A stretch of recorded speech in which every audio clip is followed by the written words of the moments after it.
After another winning weekend, taking 2 of 3 at home against the Giants, the Braves now begin a series with the New York Mets. Pitching will be on demand as these two teams will cram in 5 games over the next 4 days, including a doubleheader tomorrow. These two National League Eastern foes face off tonight here at Turner Field.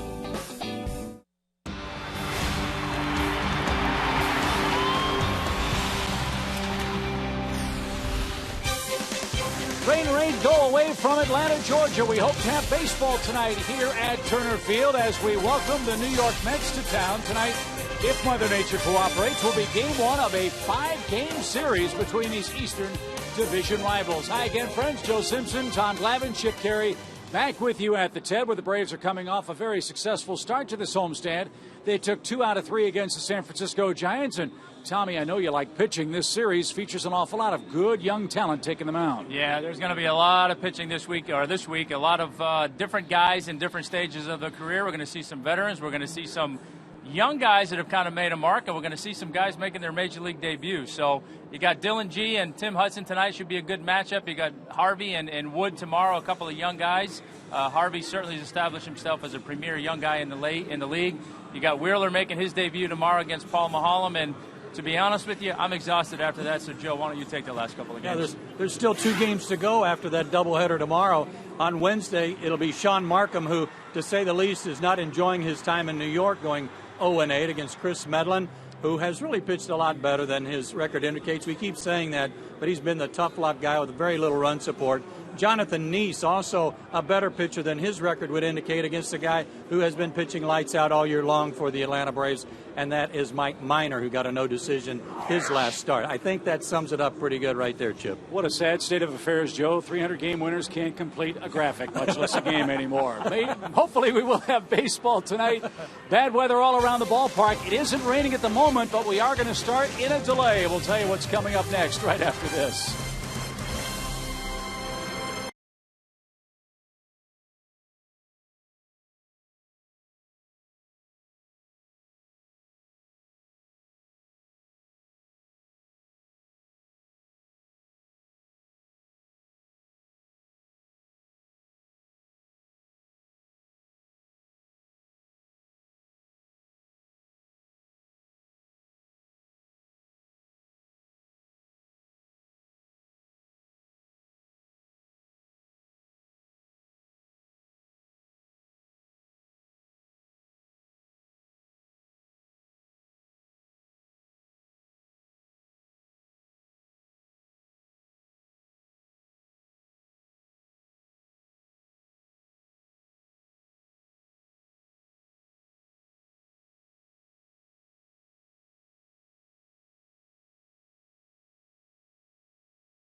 Fans, the forecast is very, very spotty. We have no idea nor do the folks at the Weather Channel have any idea of when this rain is going to stop, much less whether we'll be able to get tonight's game in or tomorrow's doubleheader in. The forecast for the next 36 hours is very, very spotty.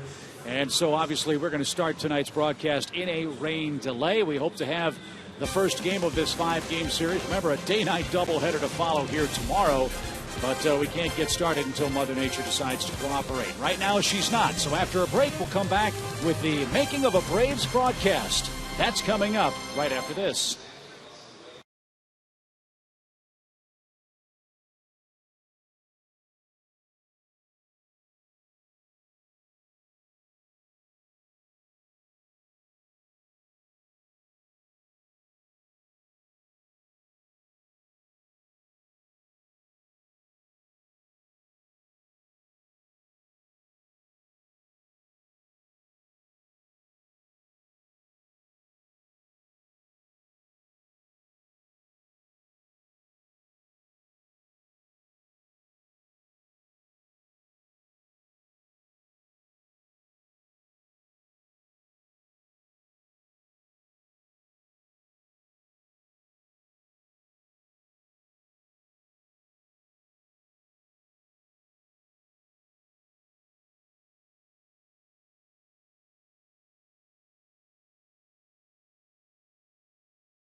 lightly falling at the ballpark as Tim Hudson finally takes the mound for the Braves in Game 1 of this series. And he'll take aim at this New York Mets starting lineup presented by their skipper Terry Collins and by Toyota. Juan Lagares is in center field. Danny Murphy's at second. David Wright at third. Lucas Duda's the first baseman with Ike Davis down in the minor leagues. Bird Buck and yesterday's hero Kirk Neuenhuis in left field. Omar Quintanilla is the shortstop, and Dylan G pitches and hits ninth. They'll be facing Tim Hudson, 4-6 on the year. You see his home road split, 6 starts at home, 3-0 with a 2.39 ERA. Been very good here at Turner Field, been very good against the Mets, so hopefully this will be well worth the wait for Huddy.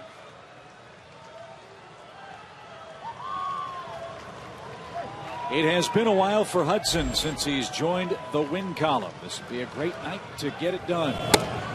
Joey's had great luck in his career against the Mets. And Tim's Ford keys to pitching success. Home sweet home. He's pitched, as you just saw, great at home with a 2.39 ERA. A liner to right by Lagares, and Hayward puts it away, 1 out. And places to go. And what that means is that in this lineup with the Mets, they have the worst team batting average in baseball at 224. They've got some young players mixed in here. So if he does get in some jams, if he's done his homework, which you know he has, he's got some places to go in this lineup to get outs. This, though, usually not one against the Braves. Danny Murphy's a man that gives Atlanta an awful lot of trouble.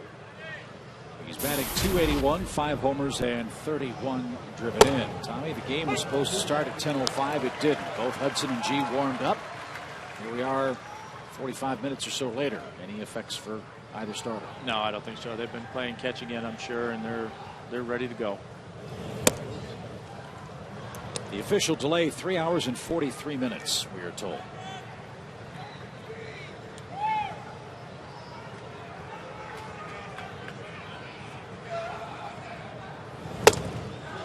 Good pitch from Hudson. 1 ball, 2 strikes.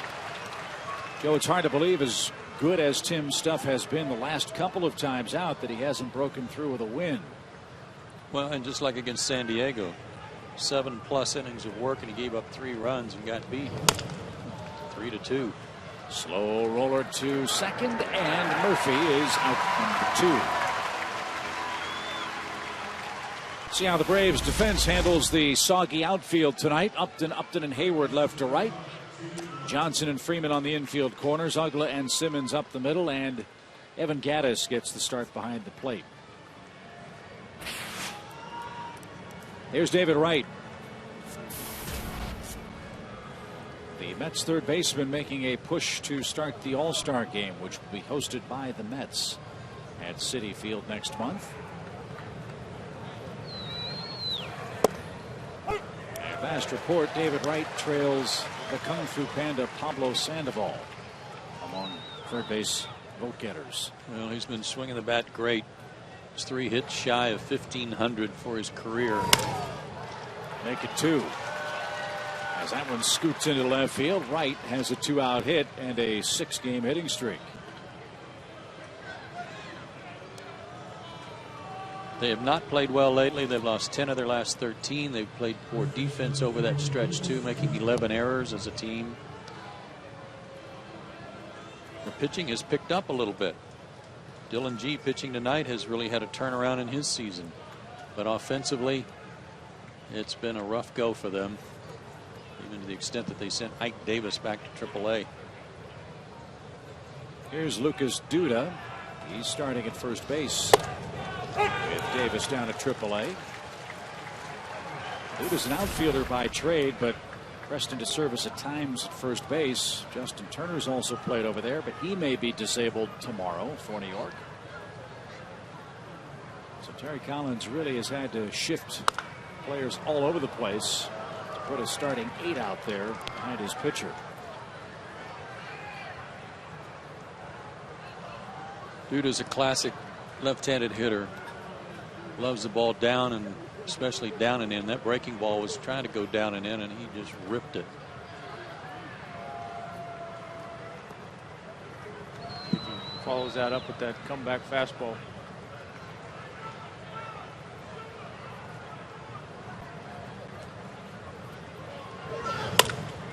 Little looper into right. That's going to get down on a 2-strike count. So first and second for the Mets. And here's Marlon Byrd. Saw the first effects of the soft grass too, Chip. I know that ball wasn't hit very hard. Didn't expect it to really skip, but when it hit, it didn't plug, but it came close to it.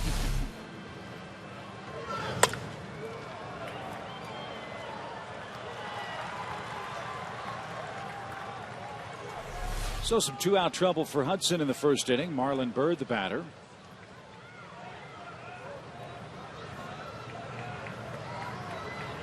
Bird's had a good run over the last couple of weeks.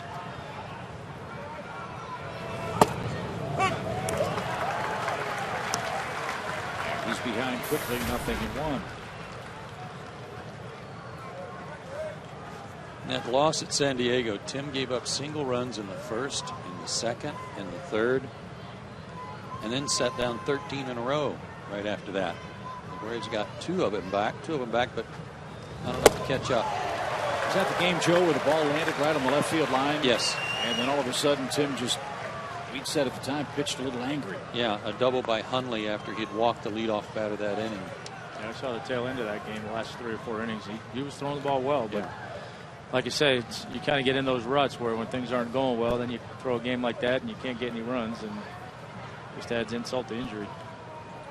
Another 2-strike count. And Byrd flails, and the inning is over. 2 hits with 2 outs, but no runs allowed by Hudson. Dylan G goes to work for the Mets. Top of the Braves order coming up.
Play at the start of the day today. We'll update the standings for you shortly.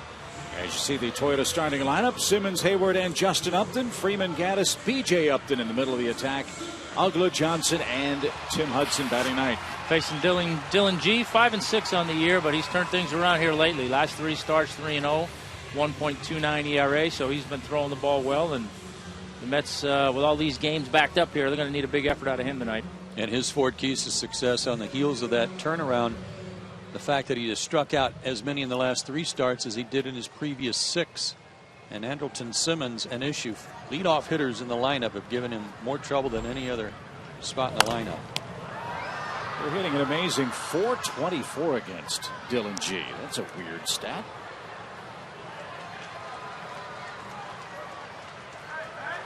So let's see if Simmons can improve on that. No balls and a strike from Dylan G. Roller out to short. That's the first out as Quintanilla takes care of Simmons. Joe mentioned the trouble the Mets have had defensively. 43 errors so far this year. A much different look in the outfield. Neuenhuis and Lagares in left and center. Quintanilla at short. You know about Danny Murphy at second, Duda at first, and John Buck is the Mets catcher.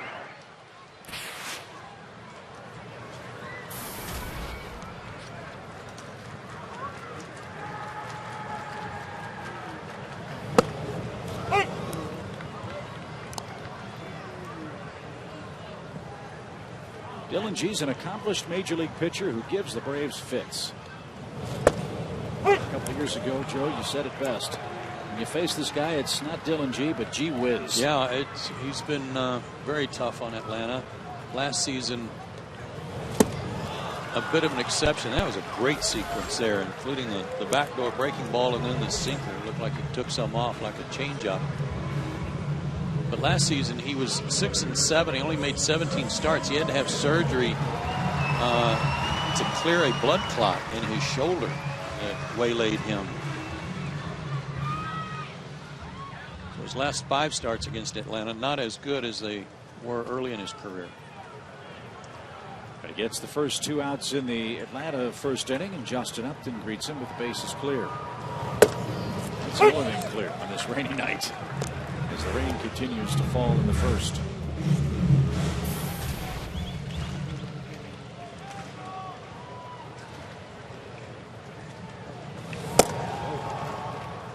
When we think about the pitchers and how much are they going to throw, are they going to warm up and not be able to pitch and get ready for the game or overdo it? Same could be said about the hitters. I mean, these guys might have been sitting around playing some cards for a while, but with the access to indoor batting cages now, you just hope they haven't worn themselves out or worn Greg Walker and Scott Fletcher out, taking a few swings to stay ready. Yeah, it's a tough thing to sit around and do nothing. Guys feel like they got to be doing something to stay ready. 2 balls, 2 strikes.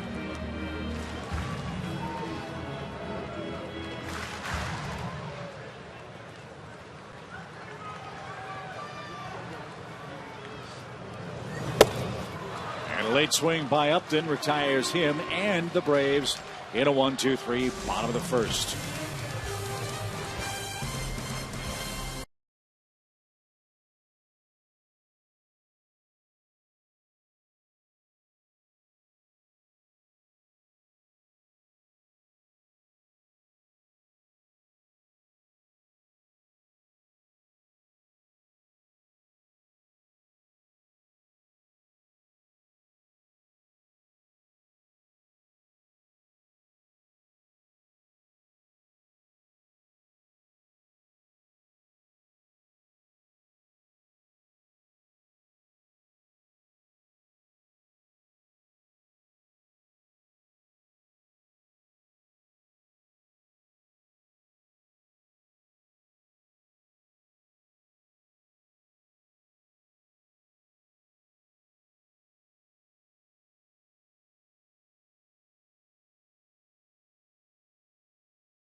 By AT&T Uverse, by Delta Airlines, and by Ford.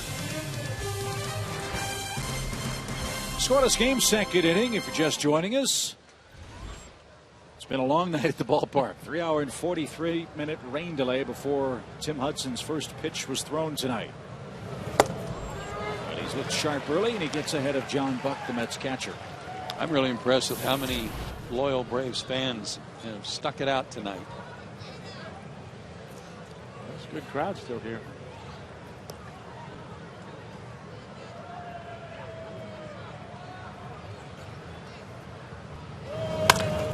High hopper. Simmons at short. Wet baseball and a beautiful play.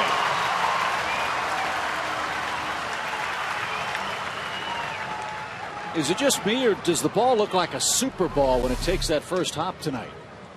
Yeah, it's skipping a little bit on that wet turf, and Anderton, nice job going to his left, and that wet grass, not easy to set your shelf and make a strong throw, but he did it, and we've become accustomed to seeing it.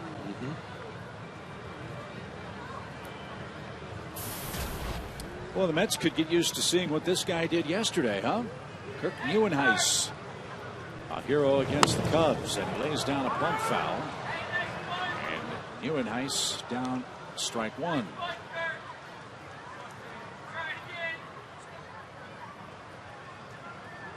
Marlon Byrd led off the ninth inning yesterday. The Mets were down 3-0. He led off with a homer. Then they got a couple more guys on.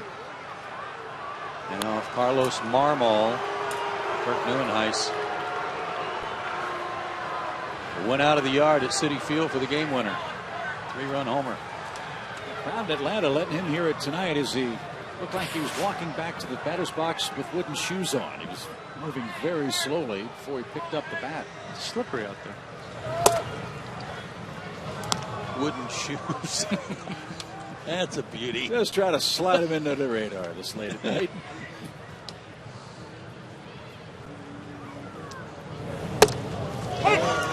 Might come in handy as muddy as the outfield is tonight. 1 ball, 2 strikes. Well, that home run for Neuenhuis, the Mets' 6th walk-off win. It's the second most in baseball, believe it or not. Reds, Indians, and Rockies also have 6. The Giants have 7 walk-off victories this year. This guy's a good outfielder, and when they first brought him up a couple of years ago, they were really bragging on how he could really go get it in center field and could be a leadoff type center fielder for them for years to come, but he didn't hit, and he still hasn't. And they're hoping that this time on his return to the big leagues, he's ready to fulfill what they thought he might be. Boy, had a need for the Mets. Outfield help. Absolutely.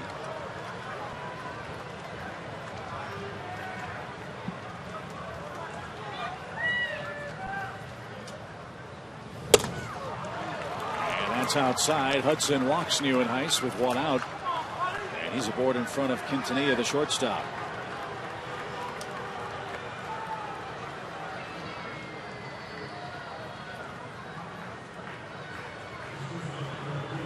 And that was one thing Terry Collins told me in spring training about his outfield. He said, I can put 3 guys out there who can go get the ball and help our pitchers, or I can put 3 guys out there whose batting average will probably be higher than their fielding percentage. That's not a real good feeling for a manager to have to make that choice, is it? No.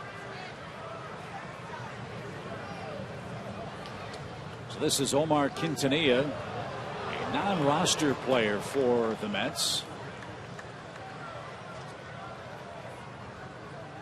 Fans might remember him with the Rockies back in 2005, 6, 7, 8, and 9. Was in Texas in 2011, Baltimore, and New York last year.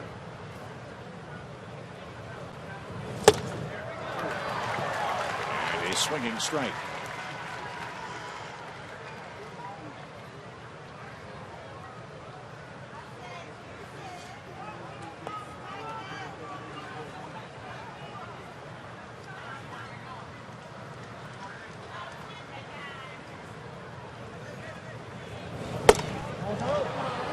Missed the corner. I think Quintanilla came up about the same time. Neuenhuis. They came up together from AAA when the Mets sent Mike Baxter and Ike Davis back. And with Ruben Tejada on the disabled list for New York with a right quad strain, Quintanilla is getting the run at short. 1 ball, 2 strikes.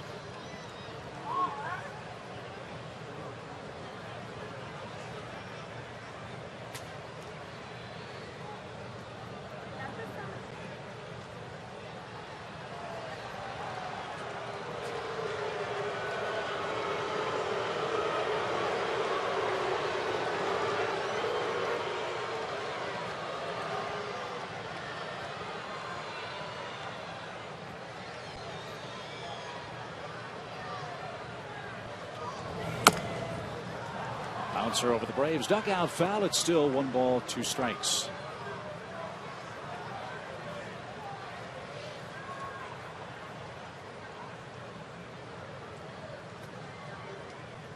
Folks that have stayed are a little feisty. They found somebody to pick on, that's for sure. Yeah. Take it out on.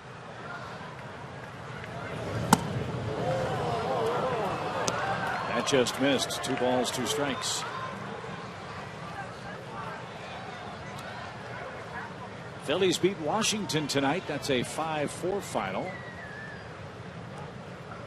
Washington, I believe, tied that at the top of the 9th. Phillies won it in the bottom of the 9th. Off Abad. Nationals reliever. Jonathan Papelbon got the win in relief for the Phillies.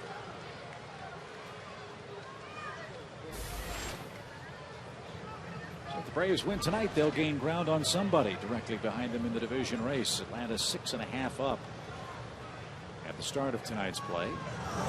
As Neuenhuis runs and Gaddis couldn't make a clean transfer. And Neuenhuis in at second with a stolen base, but there are 2 out.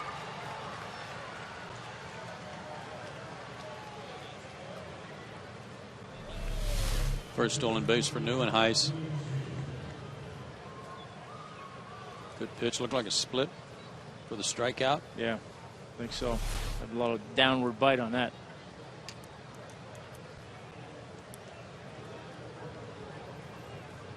So the walk allows the Mets to clear the pitcher, and Dylan G is up there for New York. He's 2 for 20 at the plate.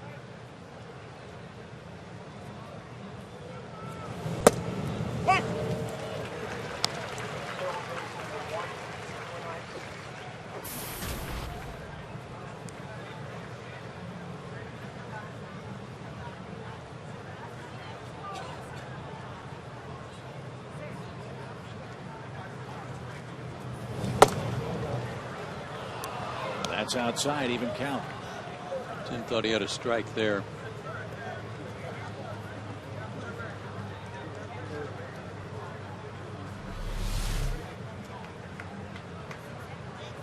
A little off the plate. Yeah. 3-hour rain delay, doubleheader tomorrow. Swing the bat, boys. I thought that's what we were going to see in the first inning, but Hasn't been. no.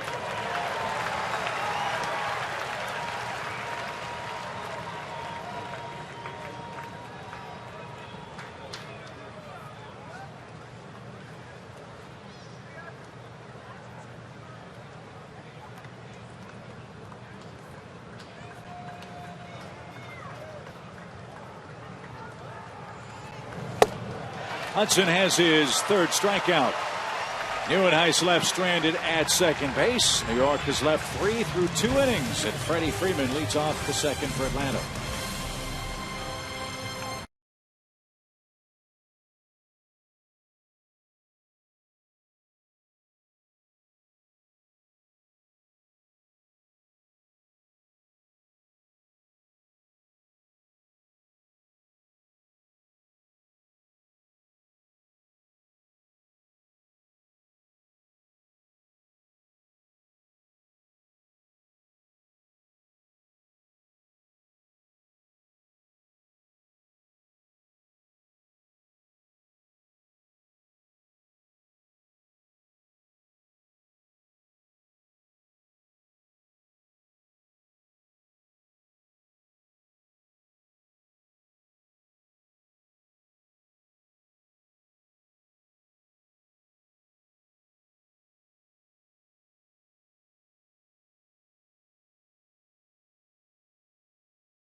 B.J. Upton coming up at 15 minutes past the 11 o'clock hour in Atlanta.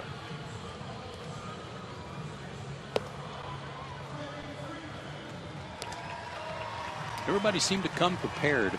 I will say that, whether it's ponchos, umbrellas, windbreakers. I like that umbrella right there. Good one. Get one of those. Fans hop on the bus, Braves fans, and travel to the game in style. The Fox Sports South Fan Express is a custom luxury coach specially created for group travel to and from Turner Field. So if your group wants the VIP travel treatment, log on to foxsportssouth.com for more information.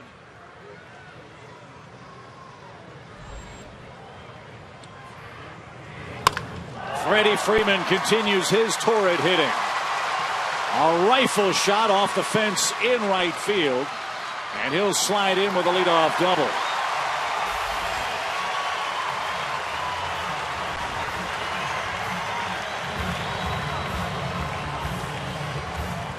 Don't you love watching him hit? That looked like a bit of a cutter that he made a mistake out over the plate on. And boy, Freddie's going right now. He's not missing any mistake. No, he's not. Like I said, he's fun to hit. He's fun to watch hit when he's on all parts of the field. Doesn't miss too many pitches that are mistakes. And that was another example right there, a backdoor cutter that caught too much of the plate, and Freddie hammered it. Here's Evan Gaddis. He's got the plate tonight. And time called by John Buck. Here's an area where the Braves hope to improve over the final 90 games or so. Their work with runners in scoring position. Braves as a club hitting .230 with runners at second and third base this year.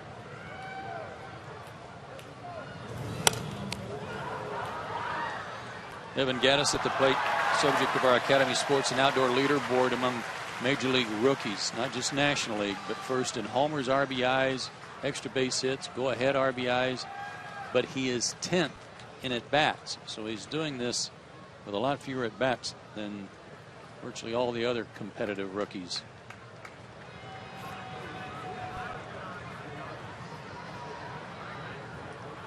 Four hits against the Mets this year for Gaddis, one of them a homer. And he pulls the ball toward David Wright. That is an unproductive out.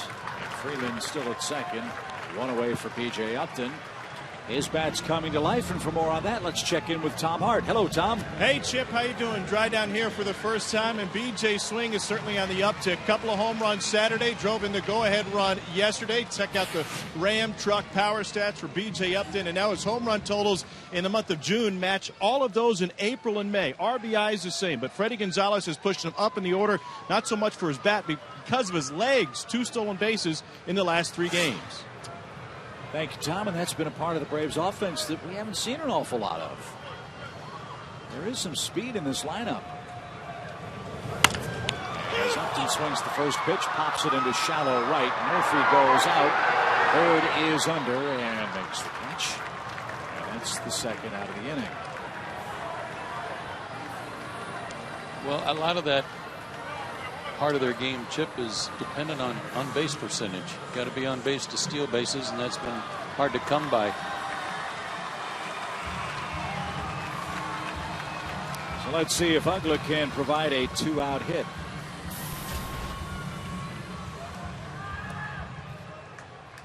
.27 runs batted in for Ugla. He's had good luck against the Mets. 6 for 18 this year with a couple of homers.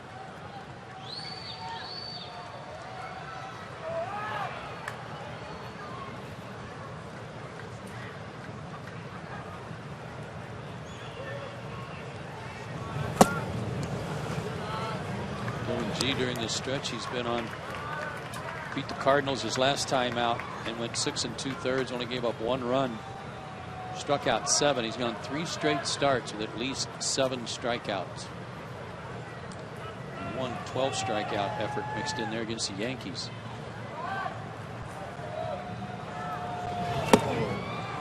Well, that Yankees series has to be, Tom, you played in it, that has to be a huge bright spot for the Mets this year. They swept them 2 at home and 2 in the Bronx. Yeah, look, it's a big rivalry, obviously, and that town goes crazy over that series. And it's a nerve-wracking time for both organizations. You want bragging rights for sure. Well, the Mets have them this year. As a roller foul past third. Problem for New York, though, after the sweep, they've gone 3-10. Well, they went home. They went to Miami and got swept. Right. That's what was hard to figure.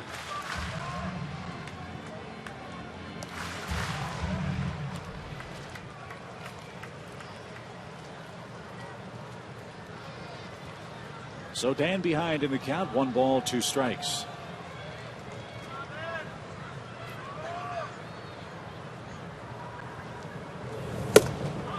And he chased a high pitch and is retired on strikes. G has 3 through 2, and the top of the Mets order comes up with no score.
On chop. Come on.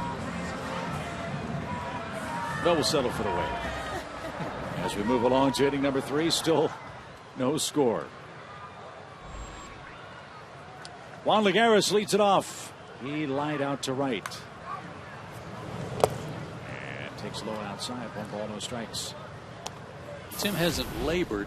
He's thrown 34 pitches through the first 2 innings. But in some ways, I feel like he was almost giving them too much respect, especially in the bottom half of their order. Trying to be a little too fine instead of trying to maybe get some quick outs. With a few unfamiliar faces, Tommy, do you go through a lineup the first time with a little sense of uncertainty, even with good stuff like Tim has? Yeah, you do a little bit. I mean, look, you can, like we've talked about many times, there's plenty of video to watch on guys, but you still aren't 100% sure until you see them in the box and see how they react to your pitches. And you know, good rule of thumb, obviously, is you're going to try and see how they handle a fastball. You're going to try and see how they handle off-speed pitches, and a lot of it's dependent on the situation that you see them in the first time. Then scalded into the seats, foul, and Lagares still alive. 1 ball, 2 strikes. But you know, Huddy too. I mean, look, long rain delay, a lot of things going on. Hasn't won in a while. You know, it's you know, you have that little bit of an element of, you know, going out there and kind of feeling your way around, trying, maybe pitching to try and not make mistakes or things of that nature, and not necessarily pitching on the aggressive side like you want to. His last win came against the Mets, and that was way back on May 5th. Not that he hasn't pitched well enough to win in between there. He has, but things just haven't gone his way.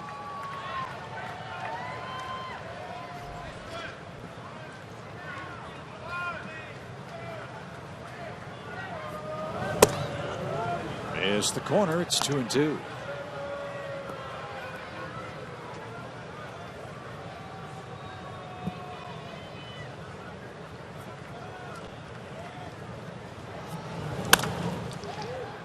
Dan Ugla at second takes care of Lagares. And that's out number one.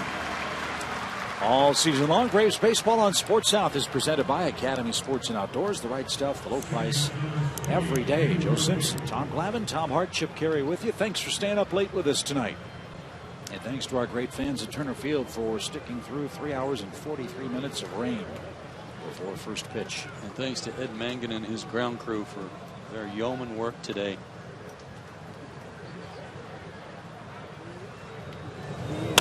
Murphy down a strike. And Ed and his crew might be busy again tomorrow. The weather forecasts in Atlanta are much the same as what we saw today. 60% chance of rain. And the day-night double dip starts at 1 o'clock. Fly ball left center. And drifting back is up. And he makes the grab. Almost overran that ball. Maybe he did overrun it. 2 outs. It fooled me. I thought he hit it off his hands.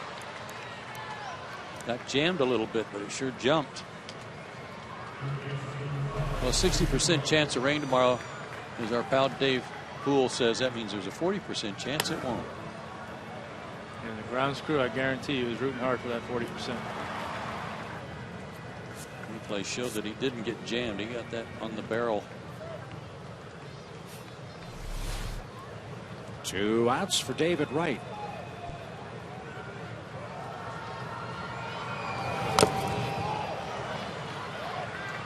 Strike one.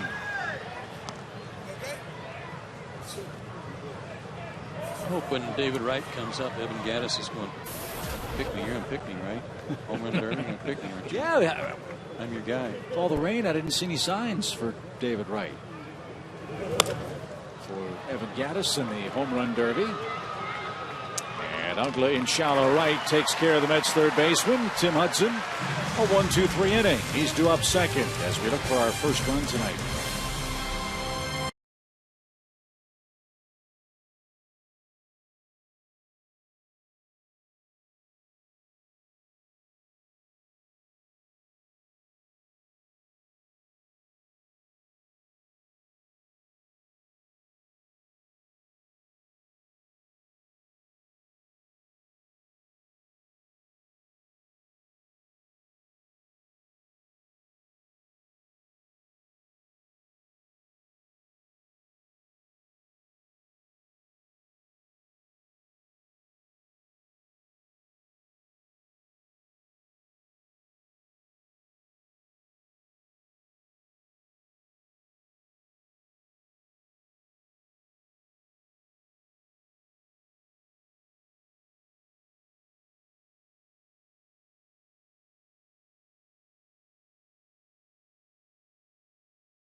To take advantage of some more home cooking tonight. They took 2 out of 3 from the Giants. And now take aim at the Mets. And a first pitch strike to the Braves third baseman.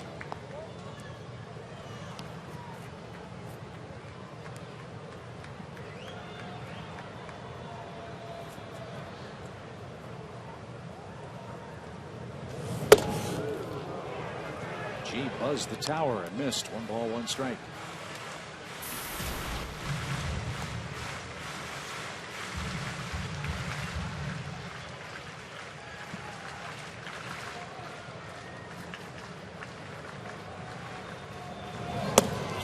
Boy, it was fun watching Julio Teheran pitch last night, wasn't it? He's got it working.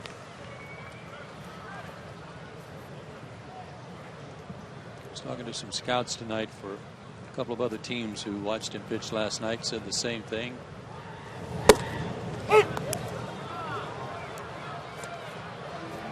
Said they felt like sometimes he gets out around his breaking ball some and it flattens out, that if he can get a little more tilt on it, watch out. Johnson down on strikes. That's 4 for Dylan G.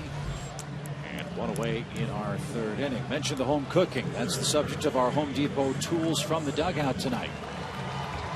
Well, we've talked about it. The Braves have done a great job of taking care of business at home. 23-8 record at home, best in baseball, best team ERA in baseball. And if you're coming in here on a Saturday, a Sunday, a Monday, or a Tuesday, you're in a heap of trouble. 17-0 at home on those nights. So not sure the rhyme or the reason behind that, but nonetheless, they've been pretty good on those nights. Well, already a marked improvement from Mondays last year. No question. As Tim Hudson down a strike, bases empty, 1 out. Braves got a leadoff double from Freddie Freeman in the 2nd, left him stranded at 2nd. And we have no score.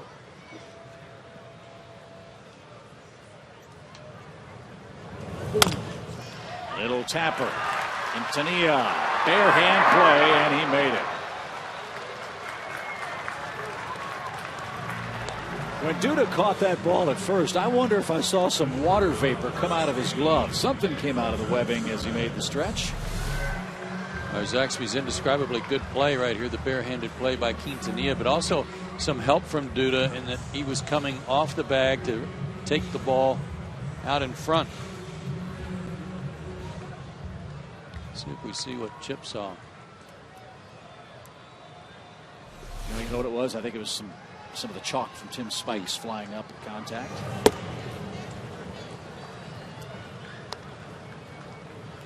Just looked kind of strange. Well, it probably was some dirt flying up because Tim got down the line in about 3.4 seconds there. Got out there in a hurry. He sniffed the hit.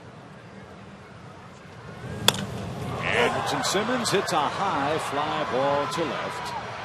Heiss is under it and makes the play.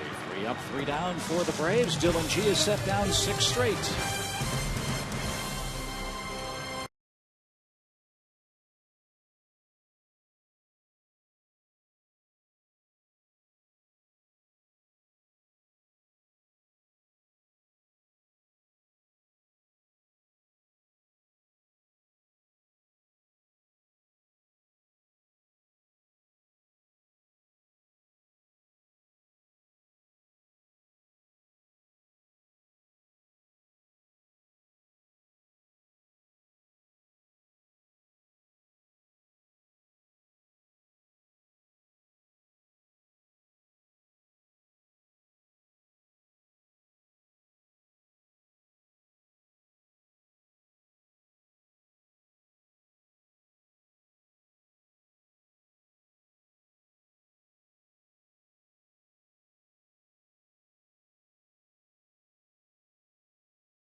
This is what the Mets were doing during one of our many rain delays tonight. Flipping seeds, and once again, David Wright, your New York Met sunflower seed champion. Lucas Duda starts off the 4th inning.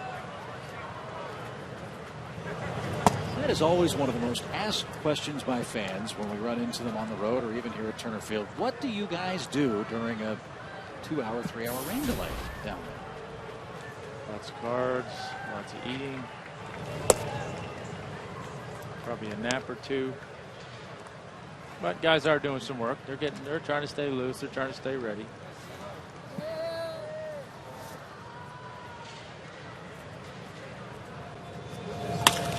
Line drive to left by Duda on a 2-0 count. He's 2 for 2. He's been a cold hitter, too, like a lot of guys in their lineup. He's been 6 for his last 36, and he's 2 for 2 tonight. So let's see what the Mets have in store for us with Marlon Byrd up there. Byrd struck out in the opening inning. Carries a 5-game hit streak into tonight's game. Out of Marietta and Sprayberry High School.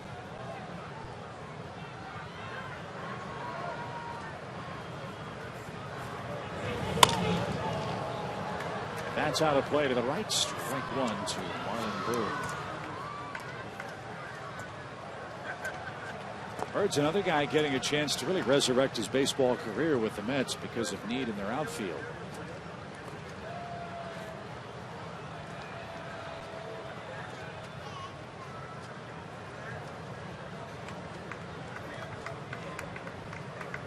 Marlon signed a minor league free agent contract in February. Last year played in 13 games with the Cubs, 34 games with the Red Sox. He went to winter ball, though, and drew the attention of a couple of different clubs, not just the Mets. Think about resurrecting your career. He had to remind people he can play. Gaddis' throw is in time. Duda tried to steal, and he's nailed for the first out.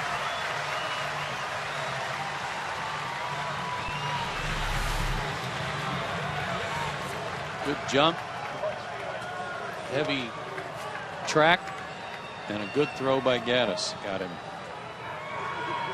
He handled a tough pitch, too.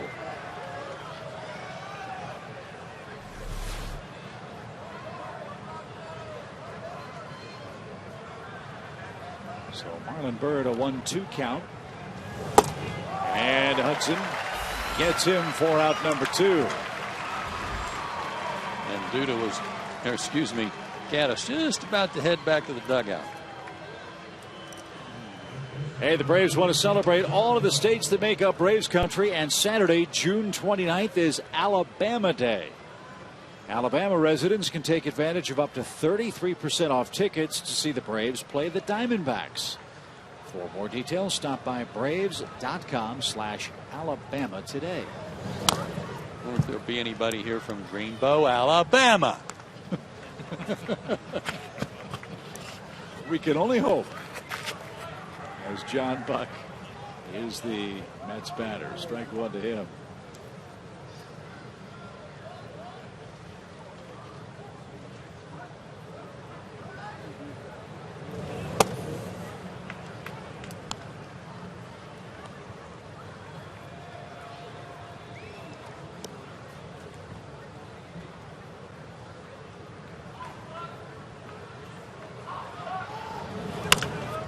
Swibbed up the middle. Ugla on the third base side of second. Gets his man. What a play. John Buck, bang, bang play called out by Eric Cooper, and he thought the first base umpire missed it. Dan Ugla flashing the leather and the arm. And Freeman with the stretch puts away Buck and the Mets in the top of the 4th inning.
He'll be followed by Justin Upton, then Freddie Freeman.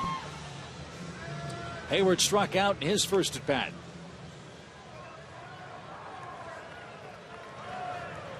But he's enjoyed hitting against Dylan G. That's our Georgia Lottery hitting the jackpot.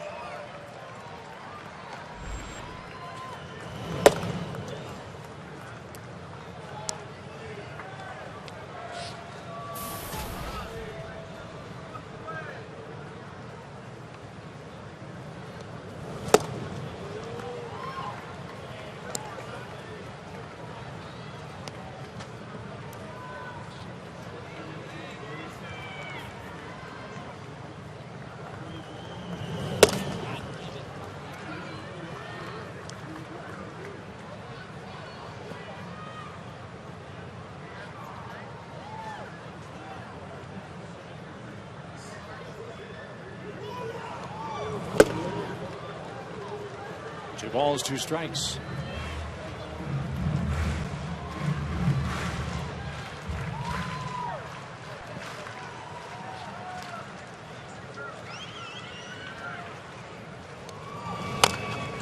Little tapper over the mound. Murphy, nice play. Hits his man. And that's the first out. Hey, Chip, happy belated Father's Day to you and everybody in the booth. A very cool moment on the field yesterday. This is our SunTrust shining moment. 3 generations of Uptons on the field.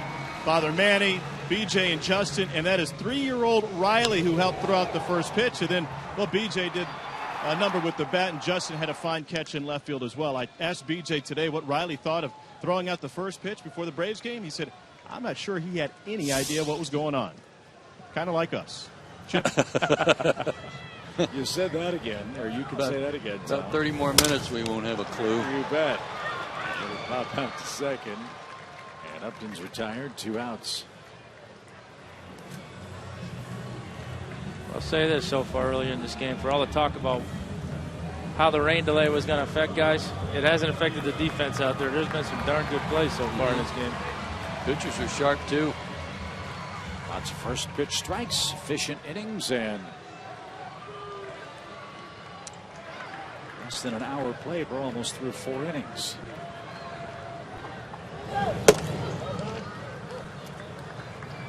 One ball, no strikes to Freeman. Doubled on the first pitch he saw tonight. That gives Freeman a 5-game hitting streak.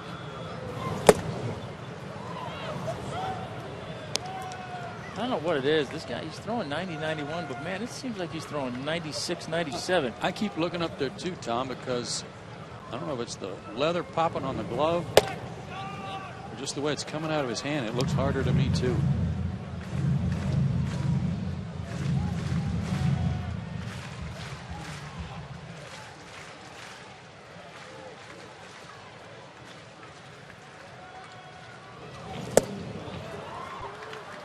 Balls, 2 strikes. Braves beat him 6-0 in New York back on May 25th. 5 innings, 8 hits, 5 runs.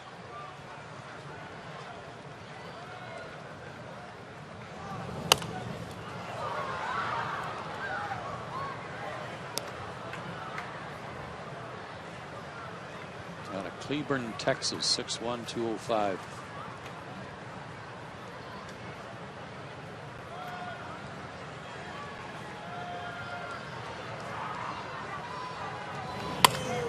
Freeman goes to left. And he slams on the brakes with a long single. He is foul line to foul line right now, and that's beautiful to see. 3 hits last night, got robbed of a 4th, his last at bat last night against the Giants. And here G tries to go up the ladder on him and loses.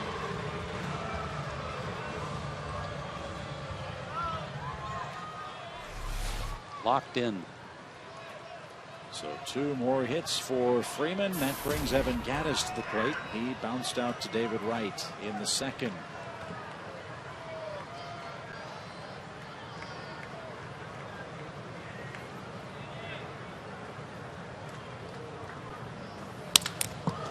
Breaks his bat and pops it into foul ground.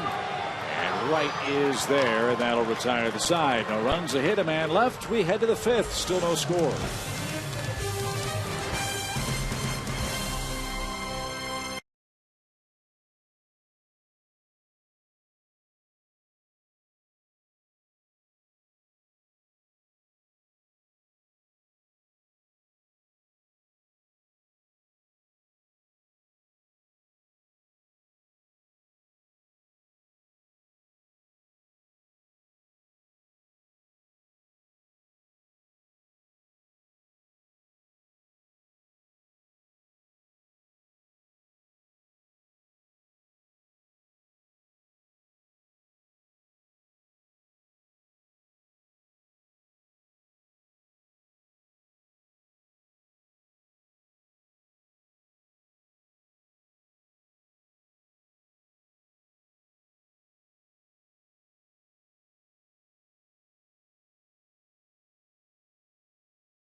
Score.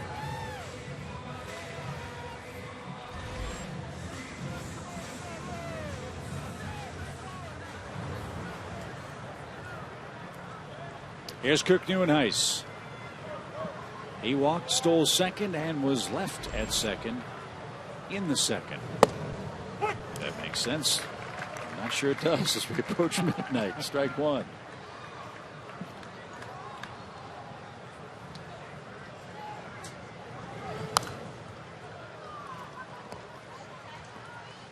Tim said in preparation for this start, Tim Hudson that is, even though he's gone through this 0-5 stretch over his last 7 outings, he said, I'm right where I want to be with my stuff.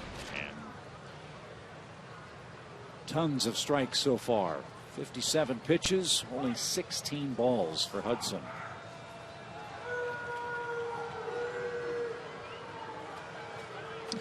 They're booing Neuenhuis now for stepping out.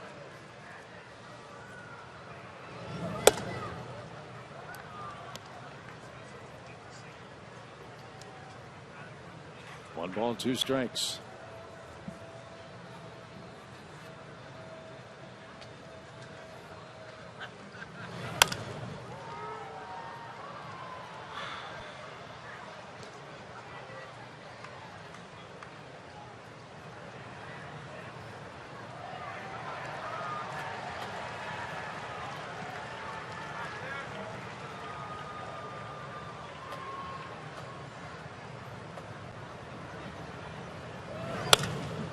That's down the right field line, but it's pulled foul. And Neuenhuis back to the batter's box. Time for Georgia Power Energy tip number 3. Dale Murphy, number 3. Georgia Power's commercial energy efficiency program offers rebates to encourage business customers to incorporate high efficiency measures into their facility.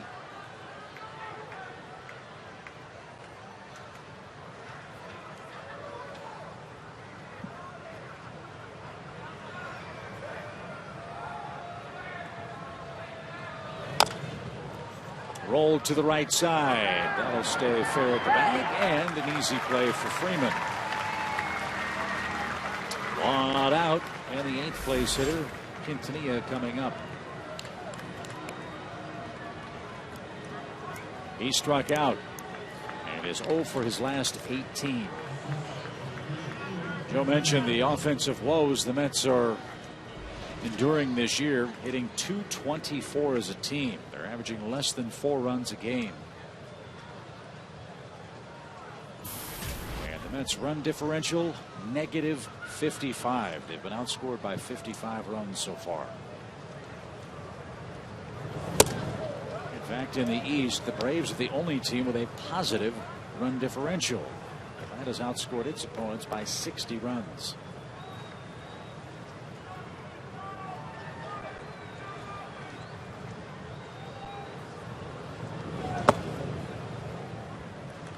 It's been a steady decline, too, for their offense since the beginning of the season. And as a team, that on-base percentage is, well, sad. I mean, I was looking at Hefner's numbers. 14 games, 13 starts. He's got a 3.96 ERA. Not bad. But like Chris Medlin, he's 1-6. So he's pitched well enough to have a better mark than that, but no run support. And that wears on you after a while, because you go out there starting to pitch, trying not to lose. Quintanilla walks on 4 straight. And Hudson disappointed or frustrated with Jeff Kellogg, and himself has a runner at first for the pitcher and 1 out. Well, a lot of the Mets offense clearly was going to be placed on the broad shoulders of Ike Davis. And that was a long running story in New York. Davis, who had a miserable start to the year last season, was able to rebound in a way and put up some solid offensive numbers for the Mets. He had 32 homers, drove in 90 men, but he hit just .227. And when we last saw New York, that was the seemingly, if not daily, topic of conversation. It was with every at bat a referendum on whether Ike Davis should stay in the big leagues or be sent down to AAA. And he's at Las Vegas and was hitting in the low 220s in limited duty down there. And with him out of the lineup, they have really had to mix and match.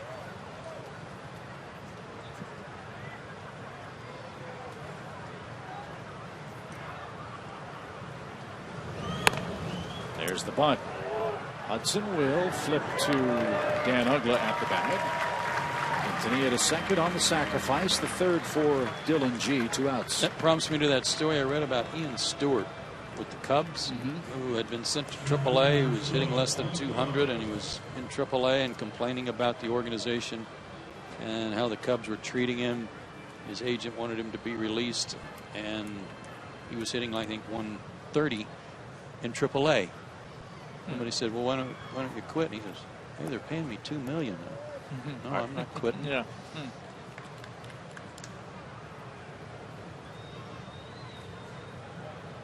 Here's Lagares. He is 0 for 2.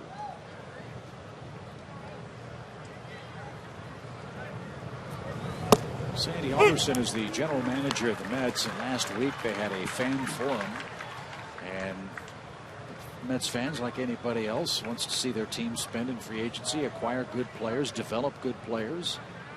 They wanted to know what the plan is for this New York club going forward, and Alderson said in the next 6 months he believes the Mets will be very busy trading partners, that they will be able to enter the free agent market and go get offensive players and try to, if not re-stabilize, but maybe re-establish the Mets as a legitimate Eastern Division power over the next couple of years. National League needs them to be a strong franchise and to be competitive. Well, I don't know what kind of tools they have to trade with, but you know, in order to get guys to come over there as free agents, you have to have that, cultivate that. That one off Gaddis's glove, and up to third is Quintanilla with 2 outs. I mean, you have to kind of cultivate that feeling amongst the free agents that you're, as an organization, you're going in the right direction, and that you're certainly not far off, and that's the part probably that's going to take a little bit more work. Well, we'll get a big look at the Mets' future in the doubleheader tomorrow. And like the Braves, Tommy, you were part of it. You start with pitching. They've got two good ones, they think, going in games 1 and 2. Harvey and Zach Wheeler.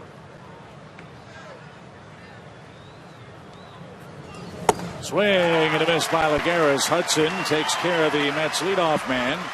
And Quintanilla left stranded at third base. Bottom of the 5th, still scoreless.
Both pitchers, Dylan G and Tim Hudson, have looked strong tonight.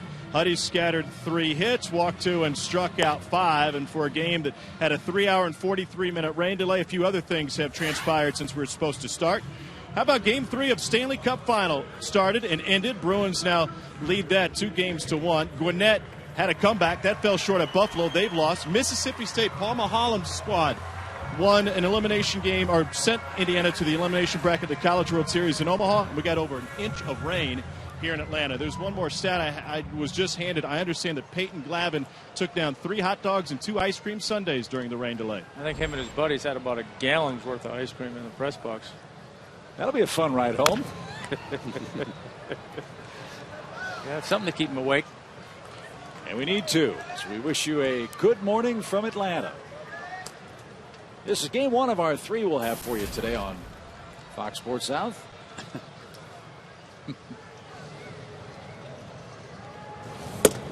Head high to B.J. Upton. 1 ball, 1 strike.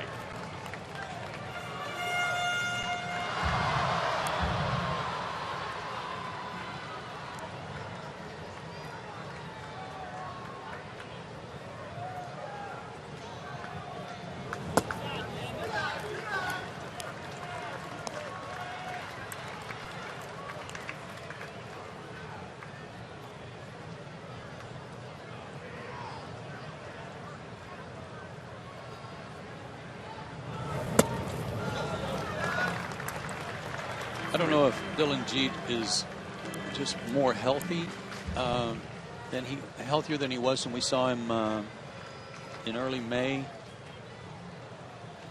Actually, May 25th, I beg your pardon.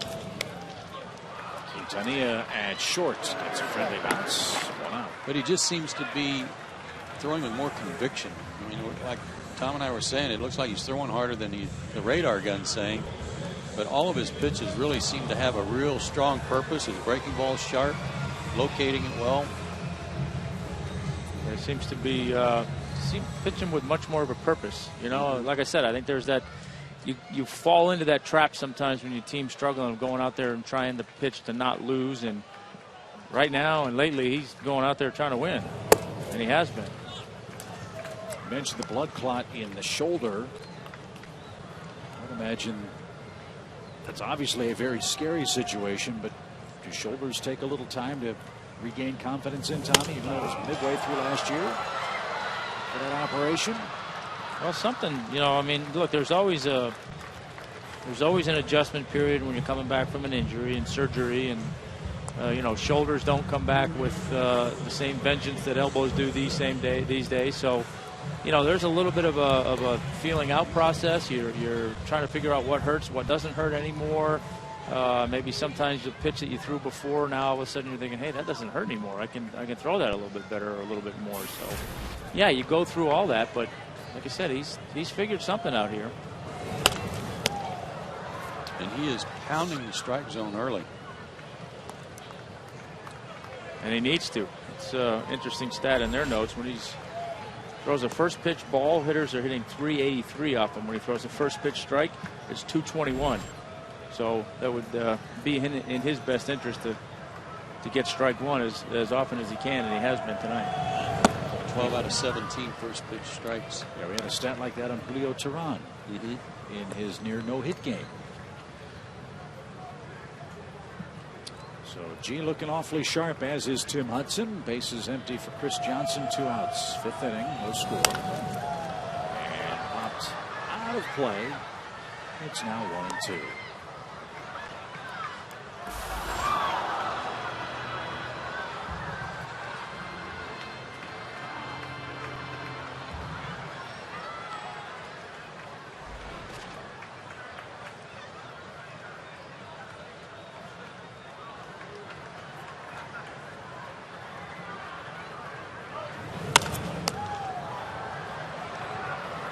At the same school, although I don't believe he was a teammate of Hunter Pence, but they both attended University of Texas at Arlington.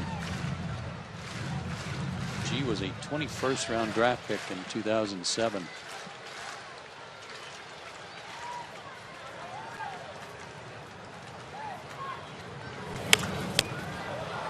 Johnson putting up a 5th inning fight.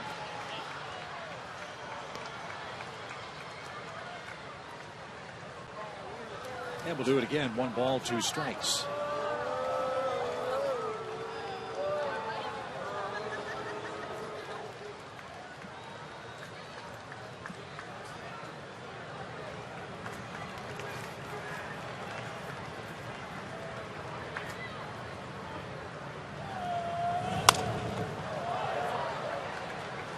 Well, if G continues to pitch like he's pitching now, and if Matt Harvey continues to roll along in 2013, that's a pretty good 1-2. We have Zach Wheeler debuting in the doubleheader tomorrow.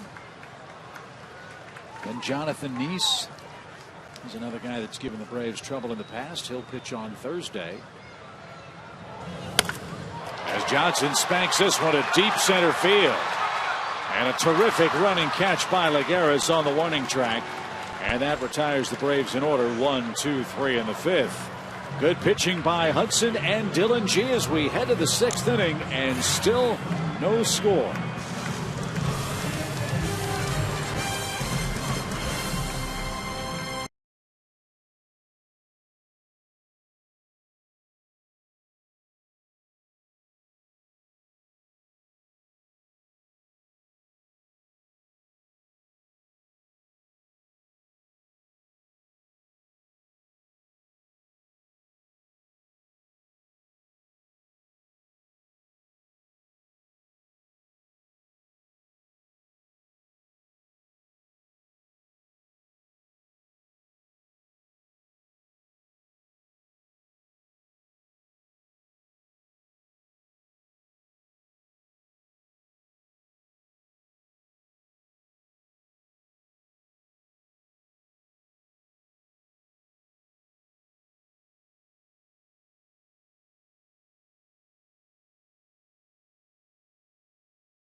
for the Mets. That means Murphy, Wright, and Duda. Two of the Mets' 3 hits came in the opening inning. They came with 2 outs. They also got a leadoff single from Duda in the 4th. New York has left 4 men on base so far in today's game. Low ball 1 to Murphy.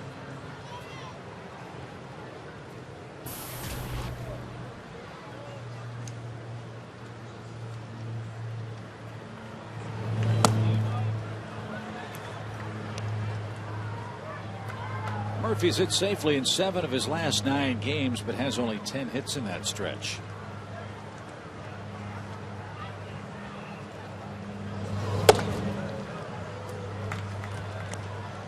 And a bit of a statistical oddity for Murphy. He's only a .238 hitter with the spacious gaps at Citi Field. He hits .336 away from home. Odd. But he draws a 4-pitch walk. Tim's done that a couple of times tonight, and he's issued 3 free passes in the game.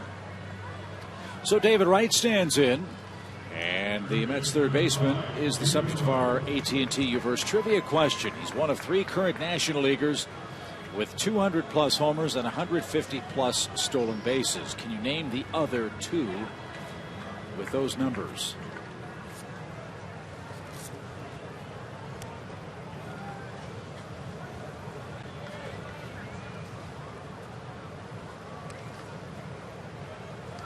Think about that for a while as Wright digs in. He's 1 for 2.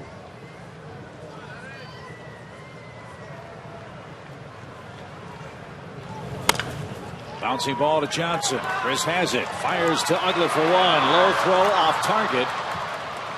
And a force play retires Murphy for the first out. Wright safely aboard with 1 out. Man, was Murphy like on a delayed steal or something? He got down there in a hurry. He got there in a hurry, and I thought really could have put a hurting on Uggla, and he didn't. Chris got rid of it quickly.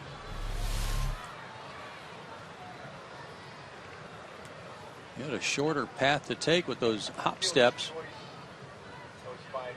No, yeah, you're right. I thought he actually got a piece of Dan that caused the wide throw. Not so. So 1 on, 1 out. Here's Duda. Lucas with a couple of singles.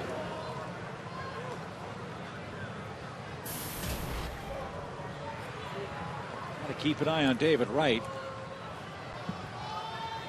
He's 12 out of 13 in stolen bases. And that's in for a called strike. It's 0-1. 200 or more homers, 150 or more steals. David Wright and 2 others among National League players have done that.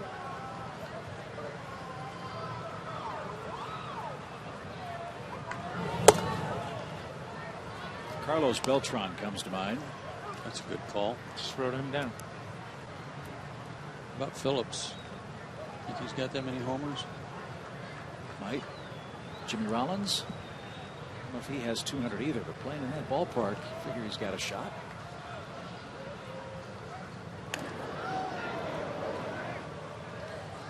Gretchen wouldn't drop the old Alfonso Soriano on us, would she? I don't know. That's a good one. I like it. Yeah.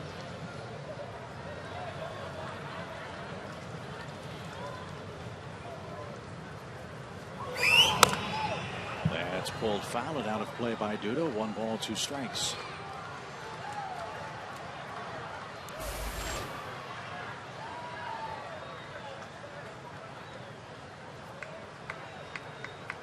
Braves were on the verge of sweeping that series up in New York, if you recall, on a Sunday night ESPN broadcast, and Duda hit a homer and kind of wrecked the party.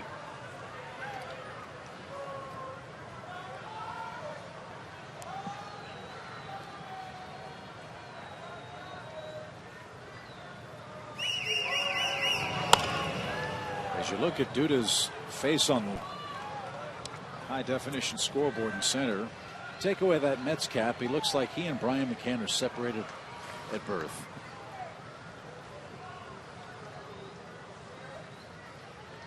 pretty close.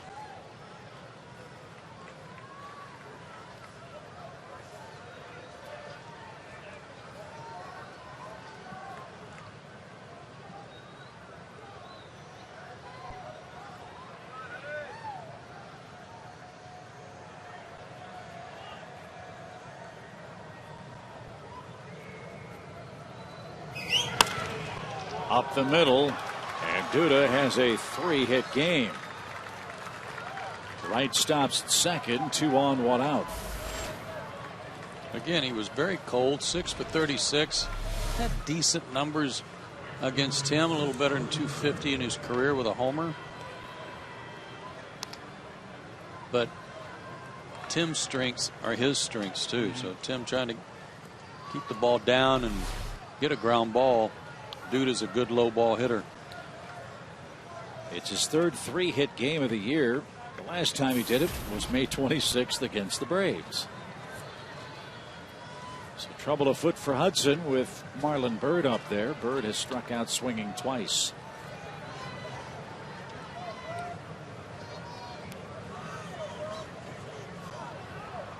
Mentioned earlier, Marlon trying to resuscitate his big league career. One reason why he too was suspended 50 games last year for PEDs.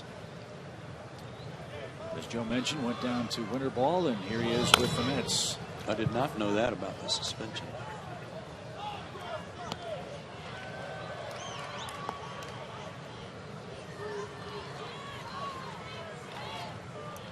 That's why his playing time was so short with the Red Sox, I believe, was where he was at the time of suspension. Was reinstated in August, but didn't play again last year. And he shoots one towards Simmons, a one-hop rocket, and the Braves turn 2. Rough night for Marlon Byrd. 2 strikeouts and a twin killing, and that ends the Mets' 6th inning threat. Tim Hudson goes to bat for the Braves in the 6th inning. We still have no score.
Score.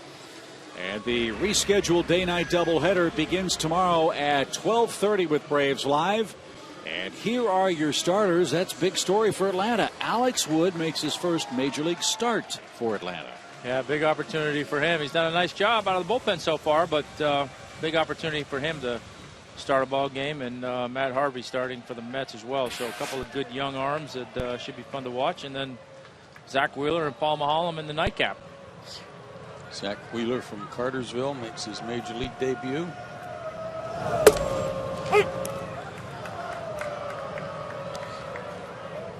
He was the #1 pick by the Giants in '09 and then traded to the Mets for Carlos Beltran. Tim Hudson pops one up into shallow center field. Montana is there and has it. One man down. We said at the start of our broadcast 5 hours ago or so that pitching, and more pitching would be the subject of the series. Tonight's opener certainly living up to billing. Both G and Hudson dealing tonight.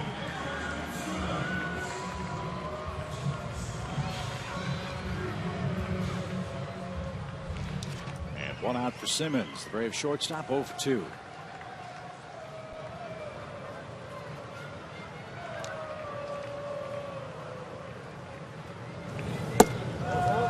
Anderson, a lot of breaking stuff. First 2 at bats.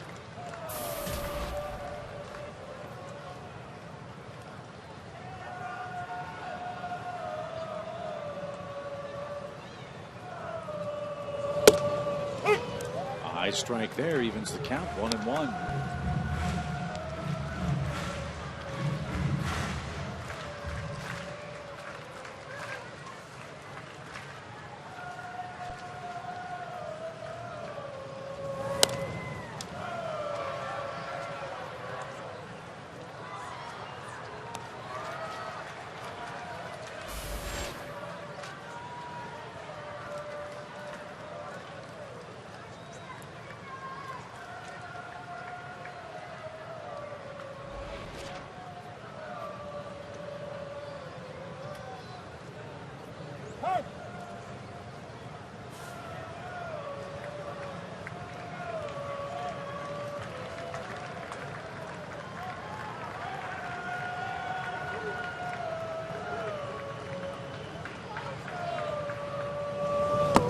Swing and a miss by Simmons. And he'll be thrown out by Buck at first. And that's the second out.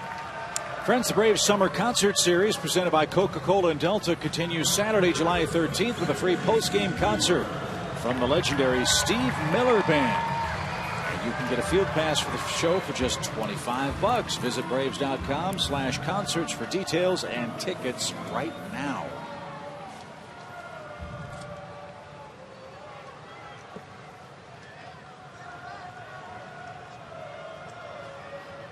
You guys like the Steve Miller Band?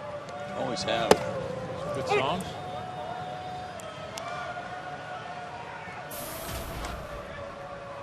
Strike one to Jason Hayward. He's 0 for 2. Murphy got him on a good play in the 4th.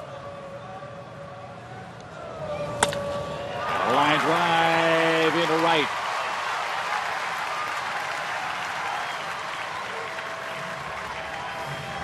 Jason with a good swing and a good result.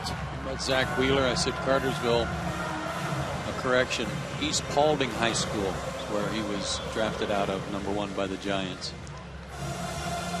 Kind of funny how things work out. Certainly Carlos Beltran was a big help to San Francisco. With all the problems the Giants starting rotation has had, how nice would they be sitting if Zach Wheeler could slot in for them right now? Beltran now a Cardinal, Wheeler now a Met. And a pitch here tomorrow for the first time in the bigs. Upton jumps the first pitch, pops it up into shallow right.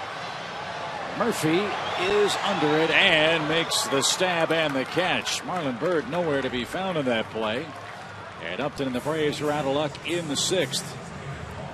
This game flying like an eagle in honor of Steve Miller, and we head to the 7th. No score.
by the Georgia Lottery, by the Home Depot, and by Toyota.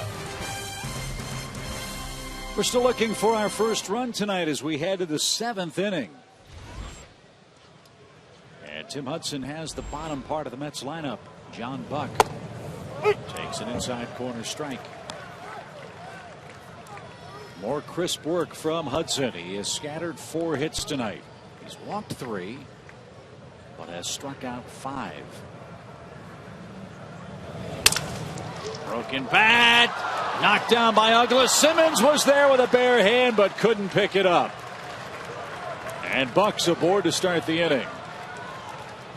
Andrelton had to handle that cleanly and throwing Buck out. He might have quit. Yeah, that was about to be a spectacular play.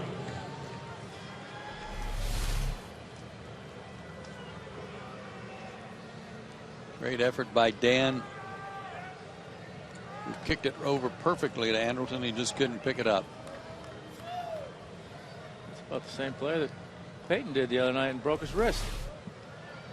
But Dan didn't do it on that. His wrist rolled up under you like that. An infield hit. Now Neuenhuis pops up the next pitch into left. Justin is under it and puts the squeeze on that. 1 on, 1 out for Quintanilla.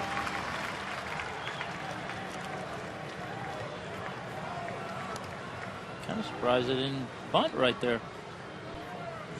Team struggling to score some runs in a tight game like this.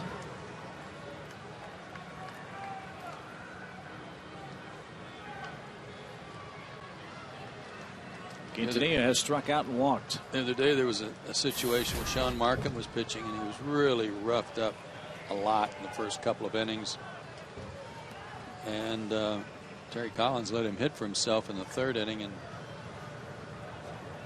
one of the writers speculated the reason he didn't pinch hit for him because he said he was the best hitter he had on his bench.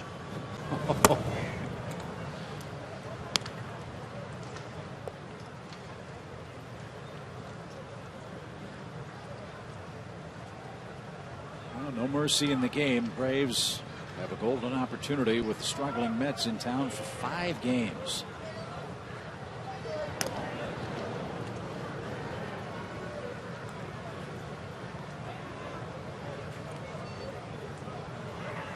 Atlanta 3-2 so far against New York.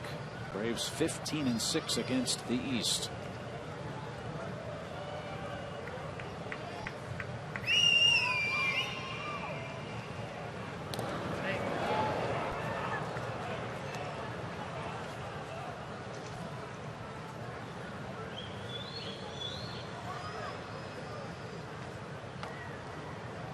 Barbaro and Avilan loosening for the Braves as Hudson pushing toward 90 pitches.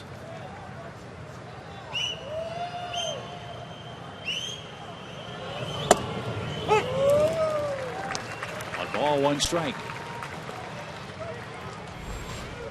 He's thrown over to first twice, and I know Buck's the catcher, but he's actually got a couple of stolen bases, 2 out of 3.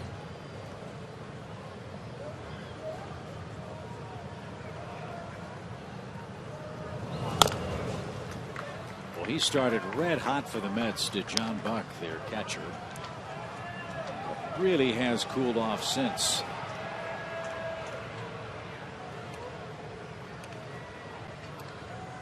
I don't know exactly how many he had in April, but I want to say he had like 9 homers in April. So let's make it 10 through his first 25 games. And with that 190 mark, Buck has struck out a lot. Chris Johnson with the play at third base takes care of Quintanilla. And into second goes Buck with 2 outs. It was a smart play by Chris. He had a notion to go to second to try to get the lead runner, but this was a real tricky play in between hop. He's able to backhand the hop, which was pretty impressive. And with the pitcher coming up, that was a smart play just to get the guy at first and let Tim handle the rest. That's a good play. That ball could have easily carried him down the left field line.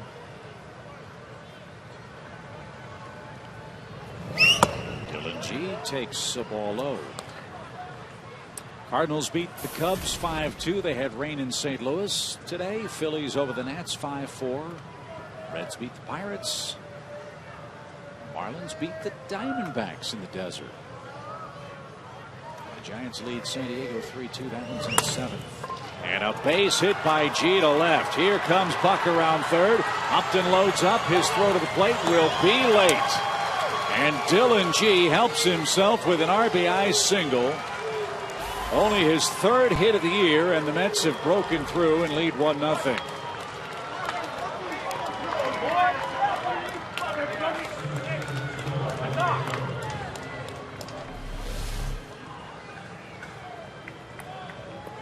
Not a bad pitch down around the knees.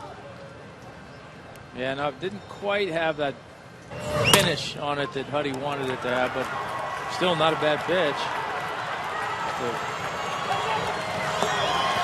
Surprise, good piece of hitting by the pitcher. And a slow track out there to get for the ball to get to Justin. It was a wet turf. So talk about manufacturing a run. That's exactly what the Mets just did. An infield hit, a pop out, a roller to third. Gave Johnson only one play, and that was to first base. Then the pitcher with a single to left to score the game's first run.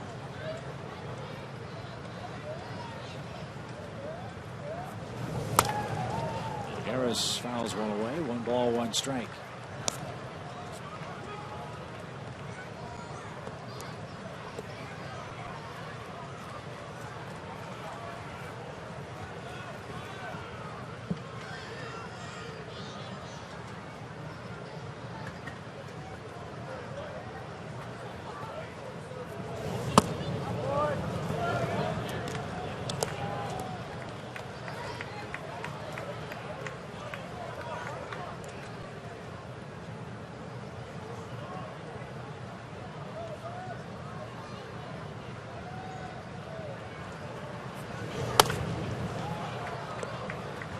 Into the club level foul. 2 balls, 2 strikes.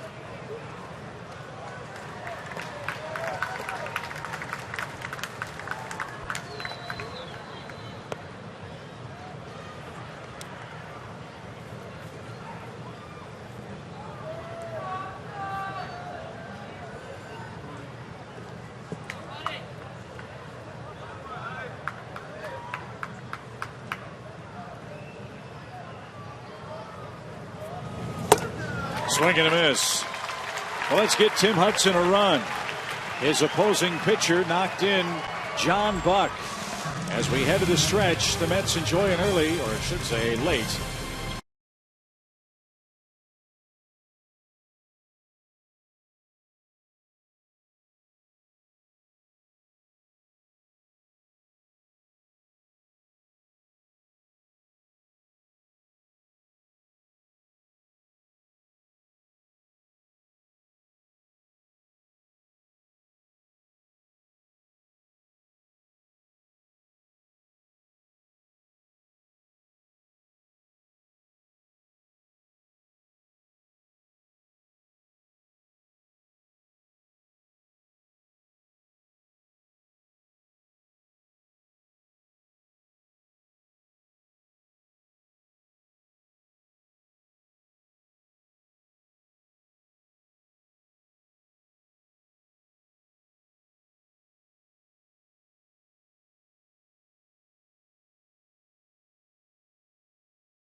has accounted for the only Mets run, but Tim Hudson has pitched a beauty as well.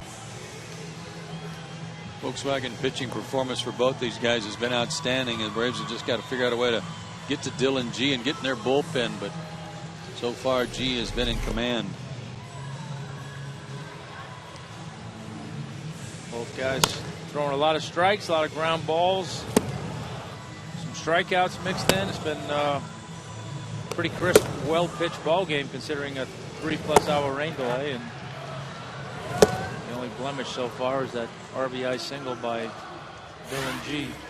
He struck out 4 the first 8 Braves he faced, but he's only struck out 1 since then. So let's hope they can, with the middle of the lineup here, parlay something into a rally. Freddie Freeman, a perfect night at the plate. He's doubled, he's singled. Let's see if he can get on in front of Gaddis and turn this game around in the wee hours of the morning. Strike 1.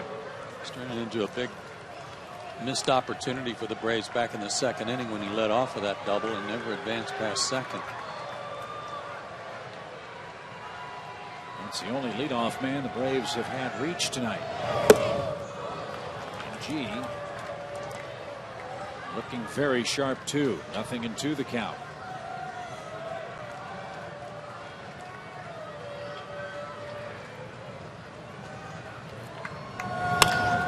To second, Murphy to a knee, and Freeman is out number 1. Delta Airlines is a proud sponsor of the Atlanta Braves as we join you from Turner Field.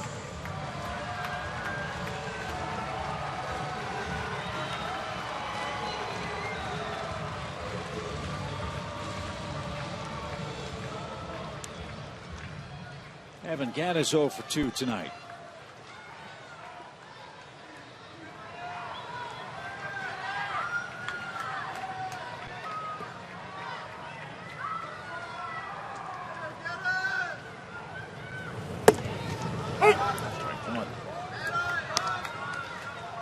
They really tried to crowd Evan tonight.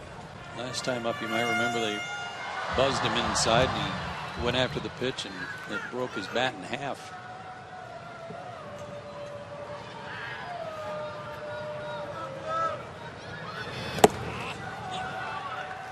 Boy, you pitch him inside, though. You do it at your own peril, don't you, Tommy?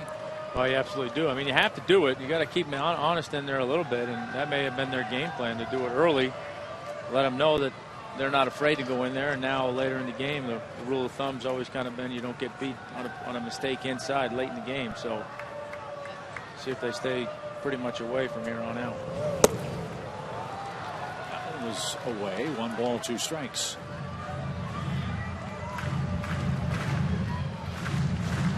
Times I think I can remember this season where Evan has chased a breaking ball and been a little off balance and trying to reach and go out around it, an outside pitch like that. Hasn't had a lot of at bats lately.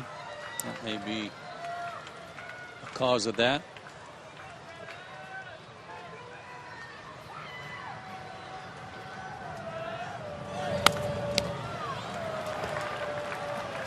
John Buck, a veteran catcher, is going to keep going out there with it. Action continues in the Braves bullpen. Anthony Favreau and Jordan Walden loosening down. Avilan was up earlier.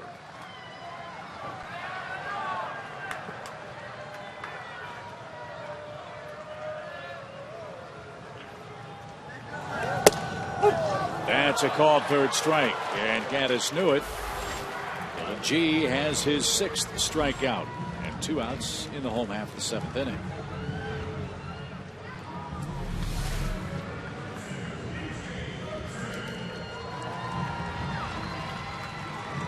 Borderline, but with 2 strikes on you, a little too close to take and run the risk of getting rung up. Good pitch.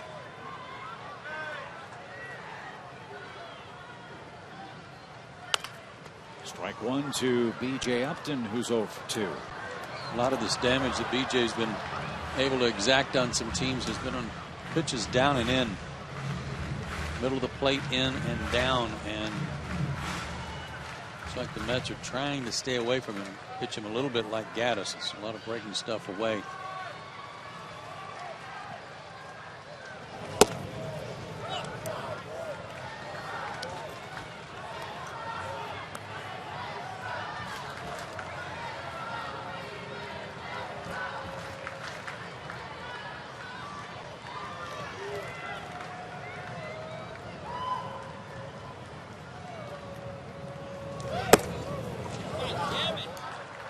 2 balls and a strike.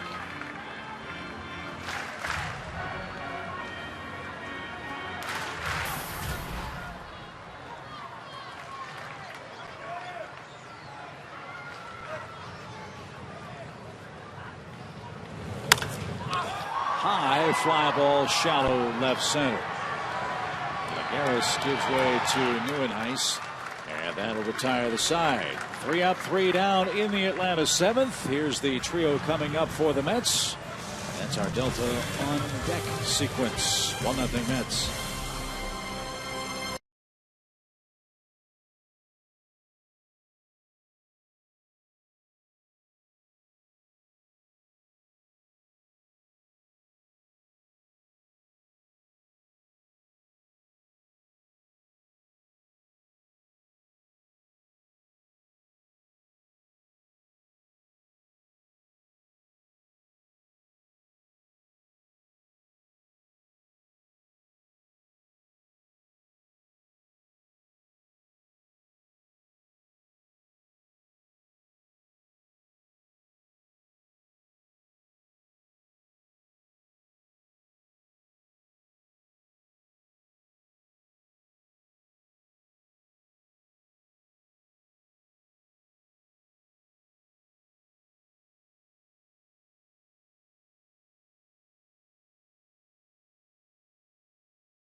Kind of nights. Pitching a shutout and has accounted for the only run with a base hit.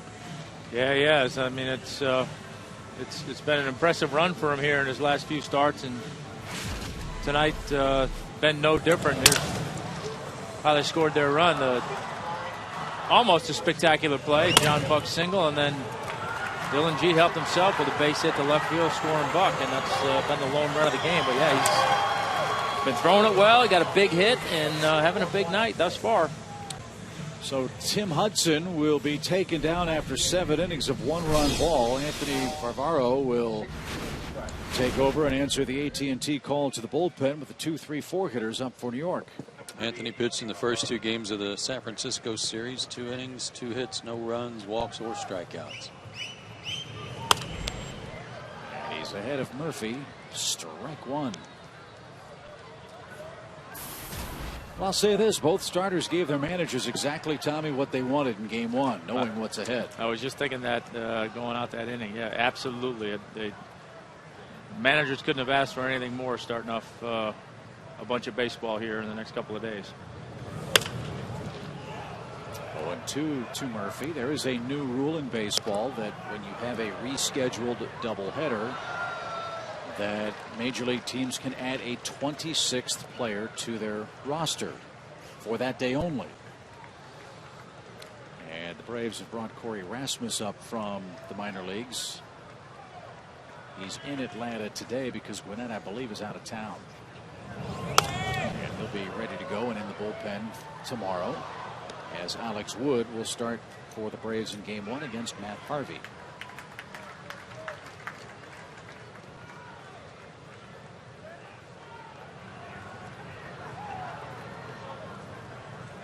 Brandon Beachy, as you see, on the bench as well. It was expected that he was going to start one of the games tomorrow, but tendonitis in the elbow, Tommy John surgery. He's not quite ready to go.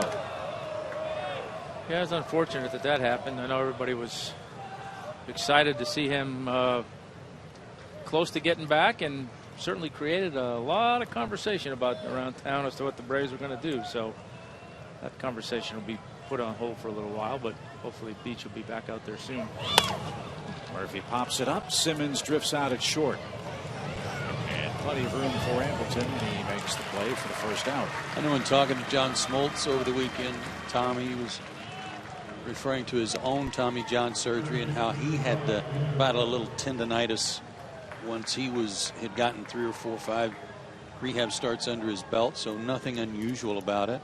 No, I mean, I was down in the clubhouse with Peyton and his buddies today and showing them around. I ran into Beach and Jeff Porter, and he was getting a little bit of work. And, that was kind of the thought process that somewhere along the line, everybody has a little bit of a setback. And unfortunately for Beachy, it was right here at the end. But I don't think they're too alarmed about it.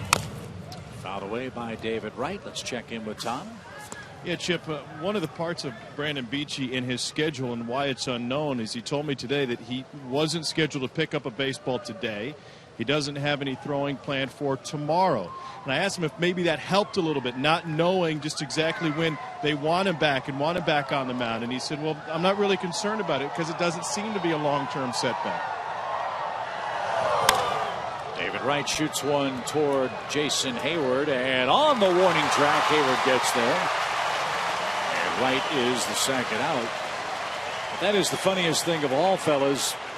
As you said, Tommy, so much discussion about who's going to be in rotation, who's going to be out in rotation. The baseball gods always have a bigger plan. It always seems to take care of itself, despite the best laid plans of mice and men. It really does, and it's uncanny how that works. I mean, all that stuff just has a way of working itself out, and in the meantime, like I say, it makes for a lot of good conversation.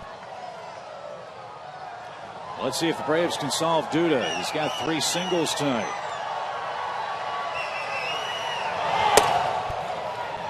And ball 1 high.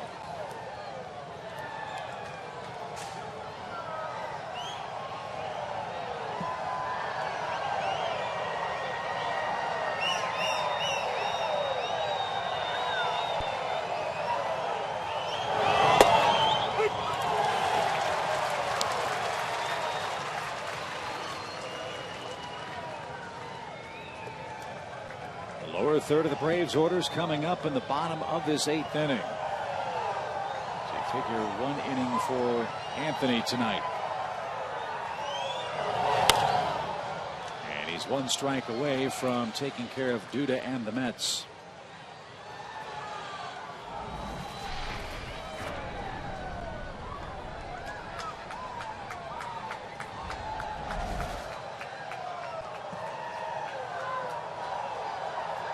Haven't gotten the attendance figure tonight. A lot of folks still in the lower bowl this evening as we move towards 1 a.m. And Duda shoots one deep toward right center field. B.J. Upton will turn and watch that one hit high off the fence. Lucas Duda has a 4-hit game. And a couple of his hits tonight have come in 2-strike counts. And he's at second with 2 outs.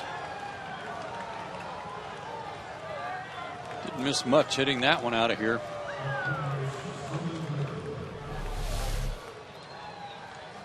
Fastball, not belt high.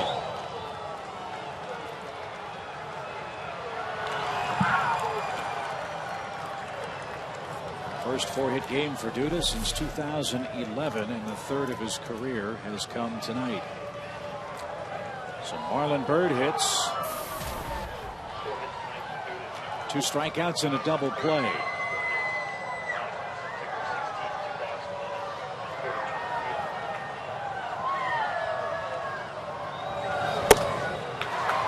Late on the fastball, strike 1.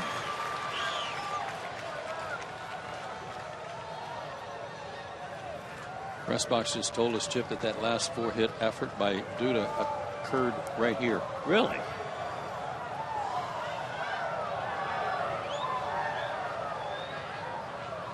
So he has 4 of the 7 Mets hits. And he represents a big run out at second base for Bird. He's down 0-2. Good breaking ball. That's a pitch that Anthony's got to have with right-handers. Keep him off his fastball a little bit. That was a beauty.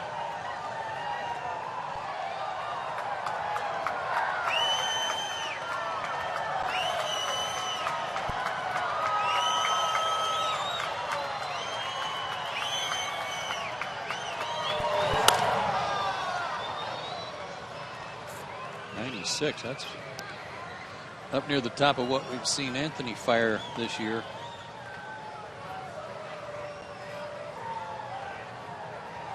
Carpenter's 95, 96. Walden's in the mid-90s. Kimbrell hit 99 last night. Wouldn't lose, huh? Didn't have time to get that loose.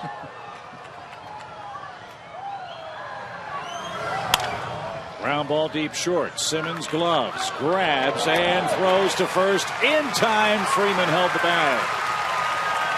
Marlon Byrd can't bring home Duda. He's 0 for 4, and the bottom of the 8th inning rolls around with the Braves down a run.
The bottom of the 8th, time for our great clips of the game, and this has to do with defense tonight, Tom. Good plays on both sides.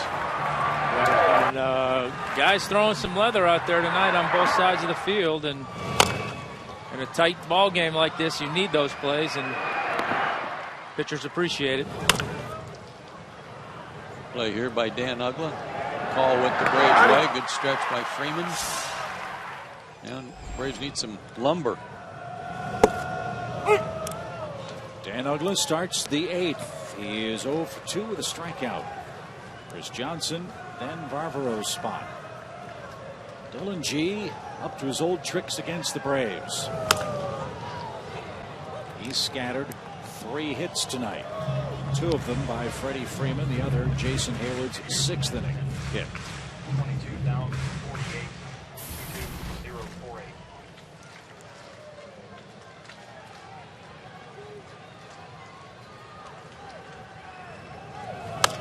Uggla pops one into shallow right.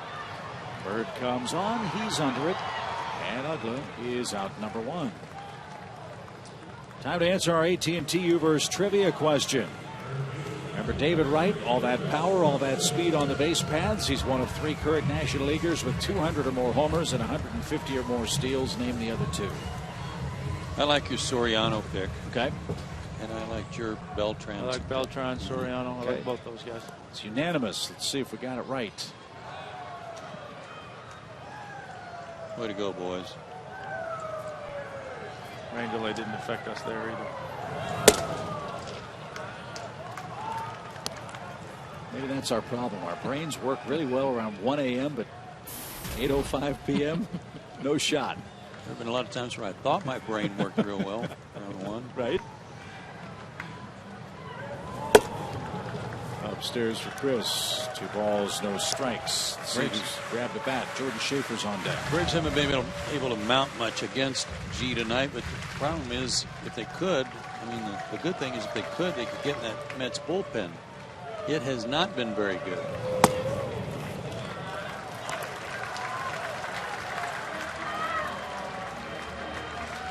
Last 3 years, down near the bottom of major leagues, and one from the bottom this year, or 2 from the bottom this year, and 1 from the bottom overall since 11. That's called a strike. Johnson was on his way to first. And you're right, Joe. The Mets 11-13 and 10 for 20 in saves.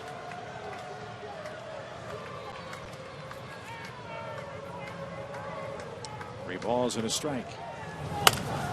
Now full count.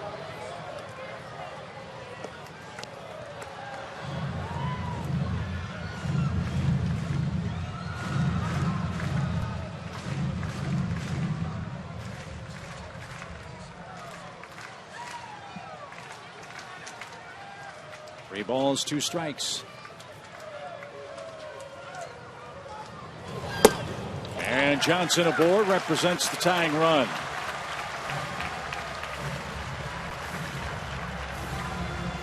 He's only thrown 85 pitches. His last 3 starts that he's won on this streak, 7 1/3, 7 innings, and 6 2/3. And the last 2 he's gone 107 pitches each. He's only at 85 right now. That's pretty impressive.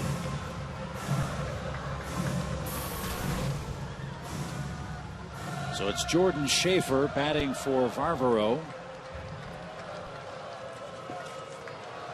In a pinch this year, Jordan is 5 for 16.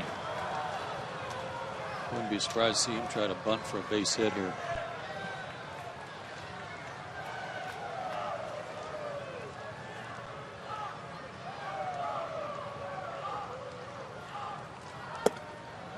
He doesn't offer with the first pitch. If he does, Joe, where does he want to punt the ball? Well, I just watched David Wright, who's in on the grass, but he moved about 2 steps to his left.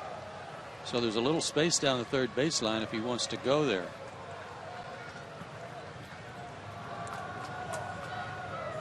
That would be a very difficult play for Wright to even think about going to second base. He'd have to try to get Jordan. Ground ball right side. Murphy gave ground and took away a hit. Boy, did he ever. What a play. Johnson to second, but it costs the Braves their second out in the inning. I don't know how you guys view Murphy, but to me, I mean, he's a big, solid guy.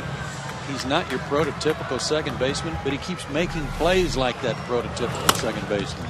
Yeah, the games that I've seen him play, I agree 100%. He's not the body you expect physically out there at second base. Big kid, but man, he seems to make some plays and seems to have pretty good range out there. And he made that play coming in tonight on Hayward. So here's that number 1 man for the Braves, Andrelton Simmons. And a bouncing ball. There's Murphy to his right. Sets, fires, and the scoop at first in time. Retires the side. Simmons very nearly brought home Johnson. But there's that man again. Dylan G's through 8 innings with a 1-0 lead.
by 5-Hour Energy, by Georgia Power, by Ram Trucks, and by AT&T.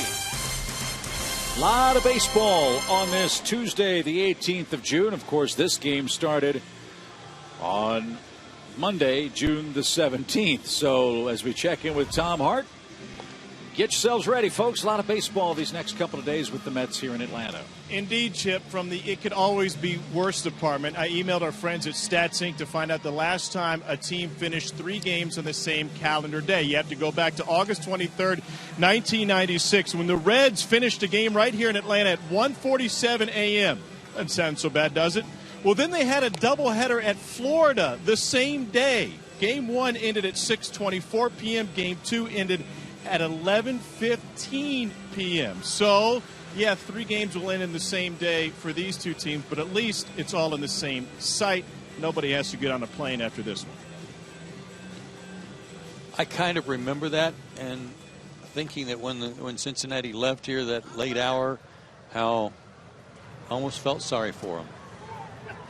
Almost being like 1%. Yeah. Bless their hearts. Yeah. Let's not forget with the weather. We hope all 3 games are going to end today. Yeah, it's a little dicey for later on today as John Buck goes to work for New York. And that got the home plate umpire Kellogg. He took a shot.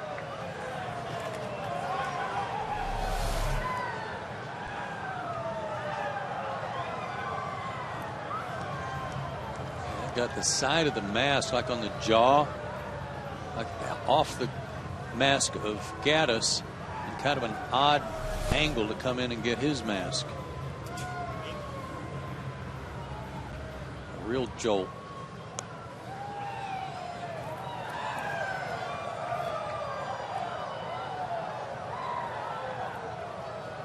So David Carpenter ahead of John Buck with a strike. He's another guy that's come in throwing BBs. Yeah, I'm surprised to see those walks. It doesn't occur to me that he's walked a bunch of guys.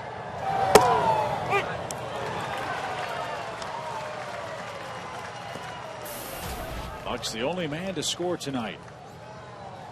An infield hit. And then he came home on Dylan G's 2-out single off Tim Hudson.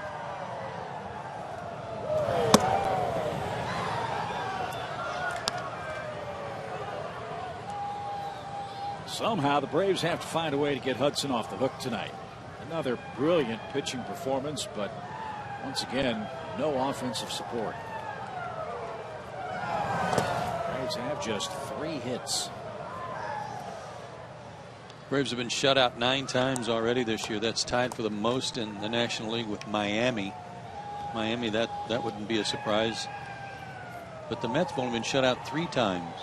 And the team with the fewest is Arizona, and they have not been shut out at all.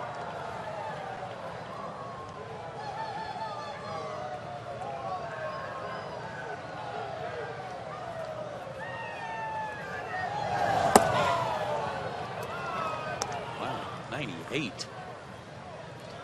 Mr. Carpenter.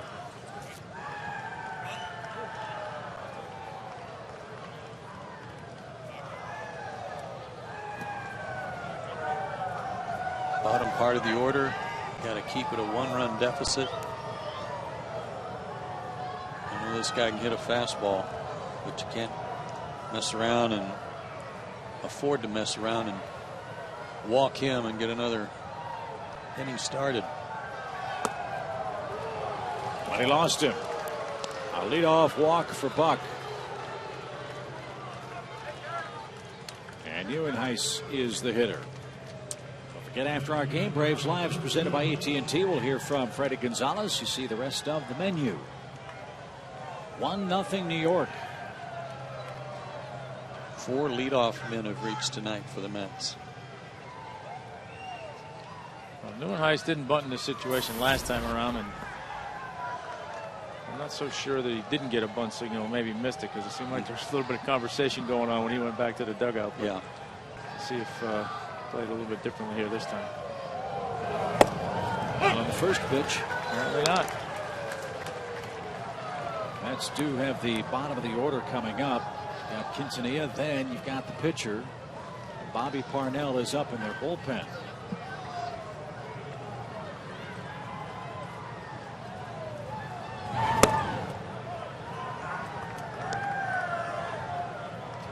So you want to be a major league manager. Your starting pitcher's throwing a 3-hit shutout on the road. You have a 1-0 lead. You have your closer. Do you leave your starter in, or do you go to that 9th inning guy? I leave him in. Me too.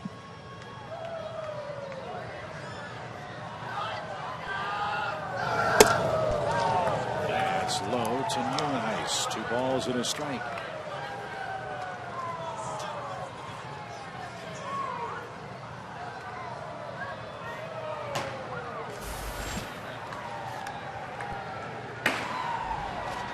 Will have the 2, 3, 4 hitters coming up. Won't be an easy night for whomever takes the mound for the Mets. Well, you said that their bullpen was, what, 10 for 20 in saves? That's just amazing. As great an arm as Bobby Parnell has. You can't come in and pitch any better than Dylan G has tonight. If G's got anything left in the tank, you got to figure they'll run him back out. Bouncing ball off the pitcher's glove. Simmons knocks it down, gets 1 and nearly 2. What a play by Simmons and Uggla to get the forced second.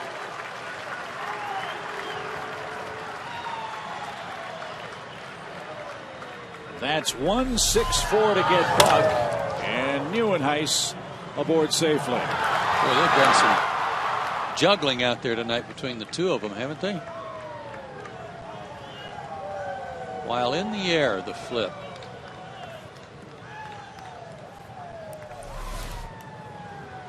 Good spin around by Dan, too. Made that close. So here's Quintanilla. The shortstop is 0 for 2. No hits in his last 19 at bats. Dylan G is out on deck. And the other part of the equation that Terry Collins has to think about is Parnell in the last 10 games has given up 7 earned runs. Well, you want to get your closer out there and get him some confidence, but a 1-0 game might not be the place to do it. Out away by Quintanilla. Now 0-2.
Outside, 1 ball, 2 strikes.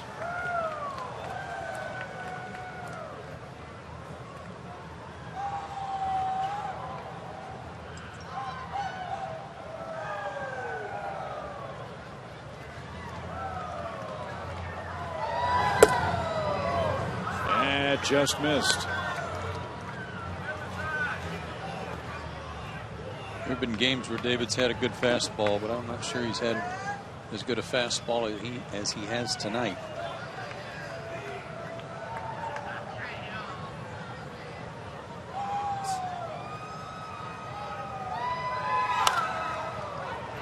Good location there.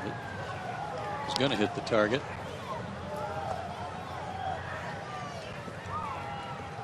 He's been a real pleasant surprise to me. Didn't didn't know much about him when the Braves got him off waivers from Boston in the offseason.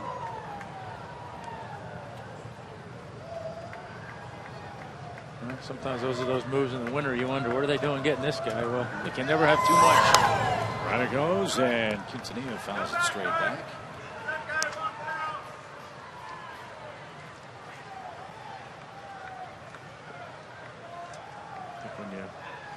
Especially this winter, you look at the Braves rotation, you look at their bullpen, and you're thinking, well, you don't need much, and wondering why sometimes you load up on arms. Well, this is a perfect example of why you do it. With you never know what's going to happen down there with O'Flaherty and Venters being out and Walden being out for a time. I mean, it just more and more solidifies that you never have too much pitching. And the runner goes, and the ball skied in the air to center. BJ's got it. And that's the second out of the inning. We joked a little bit about David Carpenter in his major league career. Part of a great trade with the Jays and Red Sox. David Carpenter was traded straight up for Mike Aviles with John Farrell the throw-in in that particular trade. John Farrell was formerly the manager in Toronto, but ended up going to Boston. And G. Will hit for himself.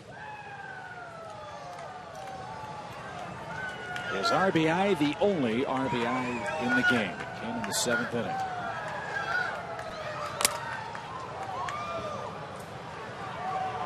Strike one. A little bit of a 1:10 a.m. wake-up call for Evan Gattis right there. Rattled his cage.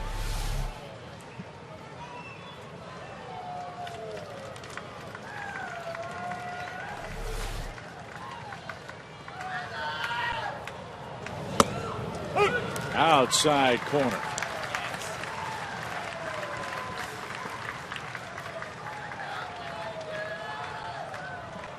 I've been doing nice. Why not try and steal a base right here? I don't know. Be a good idea.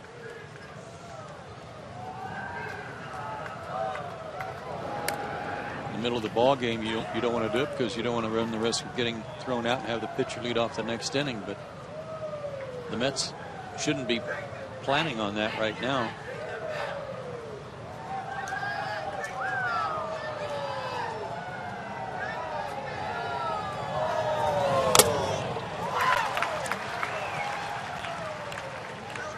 That's foul at the plate.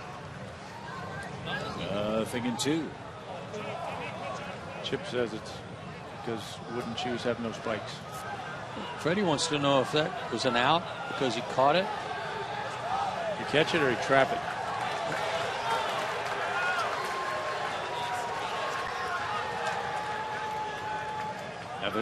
Now there's no way the home plate umpire can see this.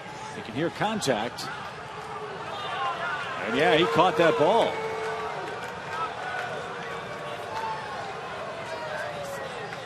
Got possession of it, right? I don't know. I don't know if he can trap it or not. You can't trap it against your body. You got to catch it. And they're saying the equipment helped him, which it did in some regard there on the chest protector. And the guy who could see that was Paul Schreiber at third base. Hey, it was worth a try. Why not? No balls, 2 strikes.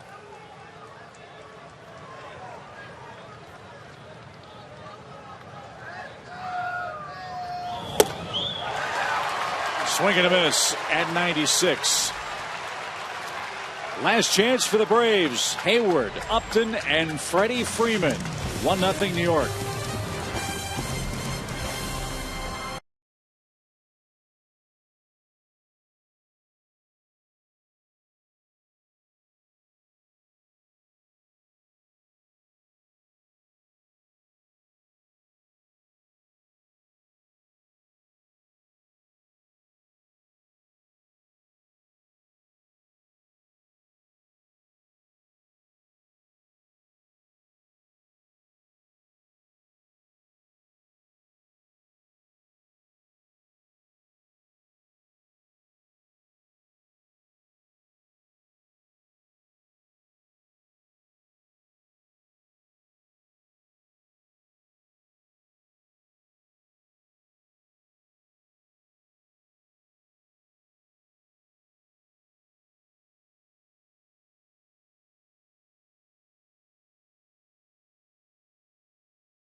see if they can do it again tonight against the Mets. All year long, Braves baseball on Sports South is presented by Academy Sports and Outdoors. The right stuff, the low price every day. 1-0 New York.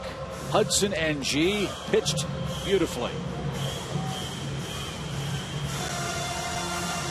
It's the only run of the ball game. 7th inning. This play up the middle, great diving knockdown by Ugla. Tipped it right over to Simmons, but he couldn't handle it cleanly.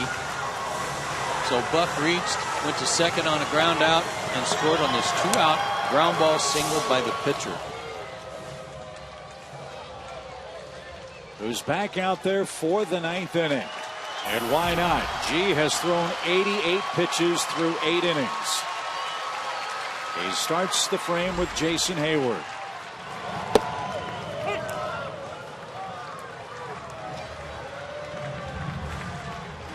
G has turned his season around since May 30th. He's won his last 3. He's given up a grand total of 3 earned runs in those 3 starts, plus tonight's goose egg for Atlanta's offense. He has 1 complete game that came back in 2011, but has never thrown a complete game shutout. Ever in the big leagues. Ever.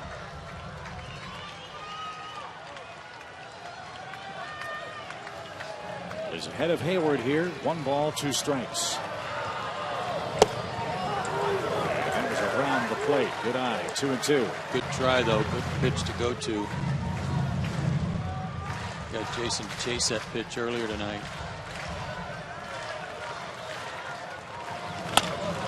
Bouncing ball to Murphy. Hit it somewhere else, fellas. He's made every play tonight. 1 out in the 9th.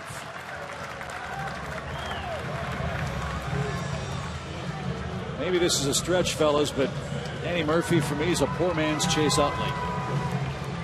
Yeah, I mean, certainly offensively not putting up the numbers that Utley does, but a lot of similarities in kind of the body type and the approach and some of the mannerisms. And I mean that with all great respect to both absolutely, players. Yeah. That guy's always made life tough on the Braves. And again tonight. Here's Upton.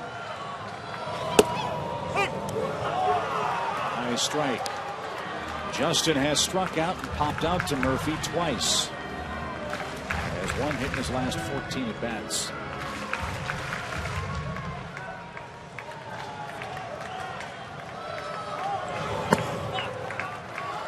Murphy 6'2", 205 out of Jacksonville.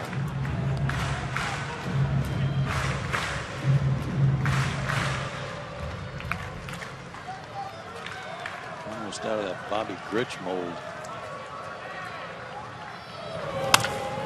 Hard hit ball and through. Tying run aboard for Atlanta. And Freddie Freeman coming up. 1 swing could end it for the Braves. It's another one of those tough spots you were talking about earlier, Chip, with regard to being a big league manager, and that is how far do you stay with the guy. He's pitched a great ball game, going for the shutout, but now all of a sudden tying runs aboard, the winning run at the plate.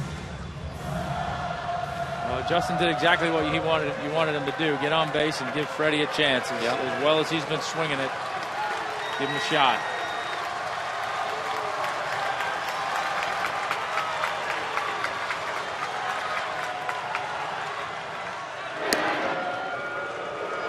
Good thing here, too, at least early in the count, he might get a good fastball to hit if they're trying to keep Justin at first base. For fear that he might steal. He's 5 of 6 in steals is Justin Upton. Outfield very deep as you'd expect.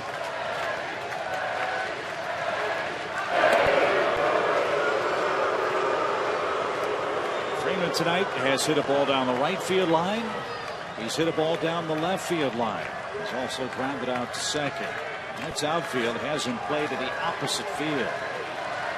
He hits one to right center. Upton will run for a while.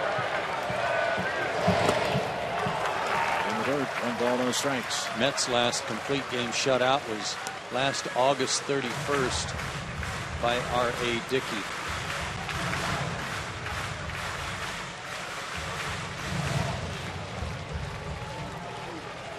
"97 pitches for G. Not many of them have been high stress. He's got some in the ninth inning now. 1 ball, no strikes.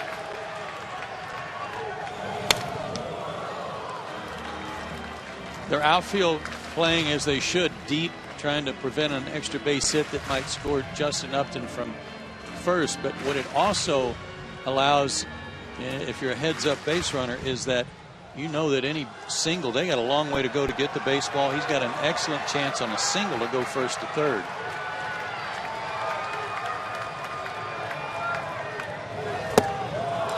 And all the moisture that this field has taken with the rain, wet baseball, slippery footing, put it in play, crazy things can happen. That was a great changeup there. Yeah, sure was. See what he goes to here. I'd imagine he's going to stay out there somewhere again.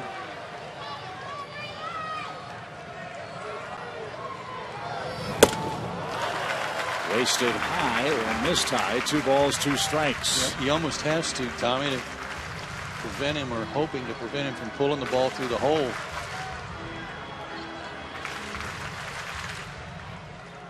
He's still got a good fastball working though.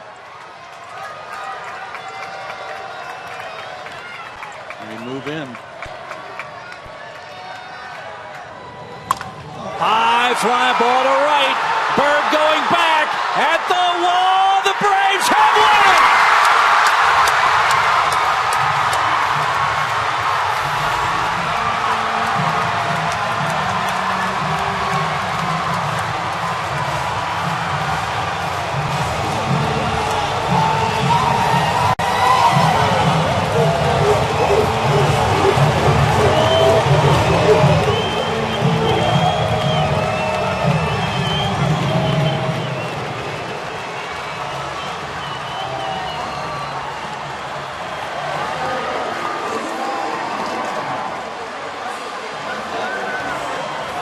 What a turnaround, huh? Unbelievable. Unbelievable. Freddie Freeman, good morning. Morning. Your Got 2 more today. Yeah, got 2 more today. Your previous 2 at-bats against Dylan G, you saw him pretty well. How did those help you in your third? It's just one of those things. I've struggled with him in my career. He's got a great changeup, but I was able to stay back on him today.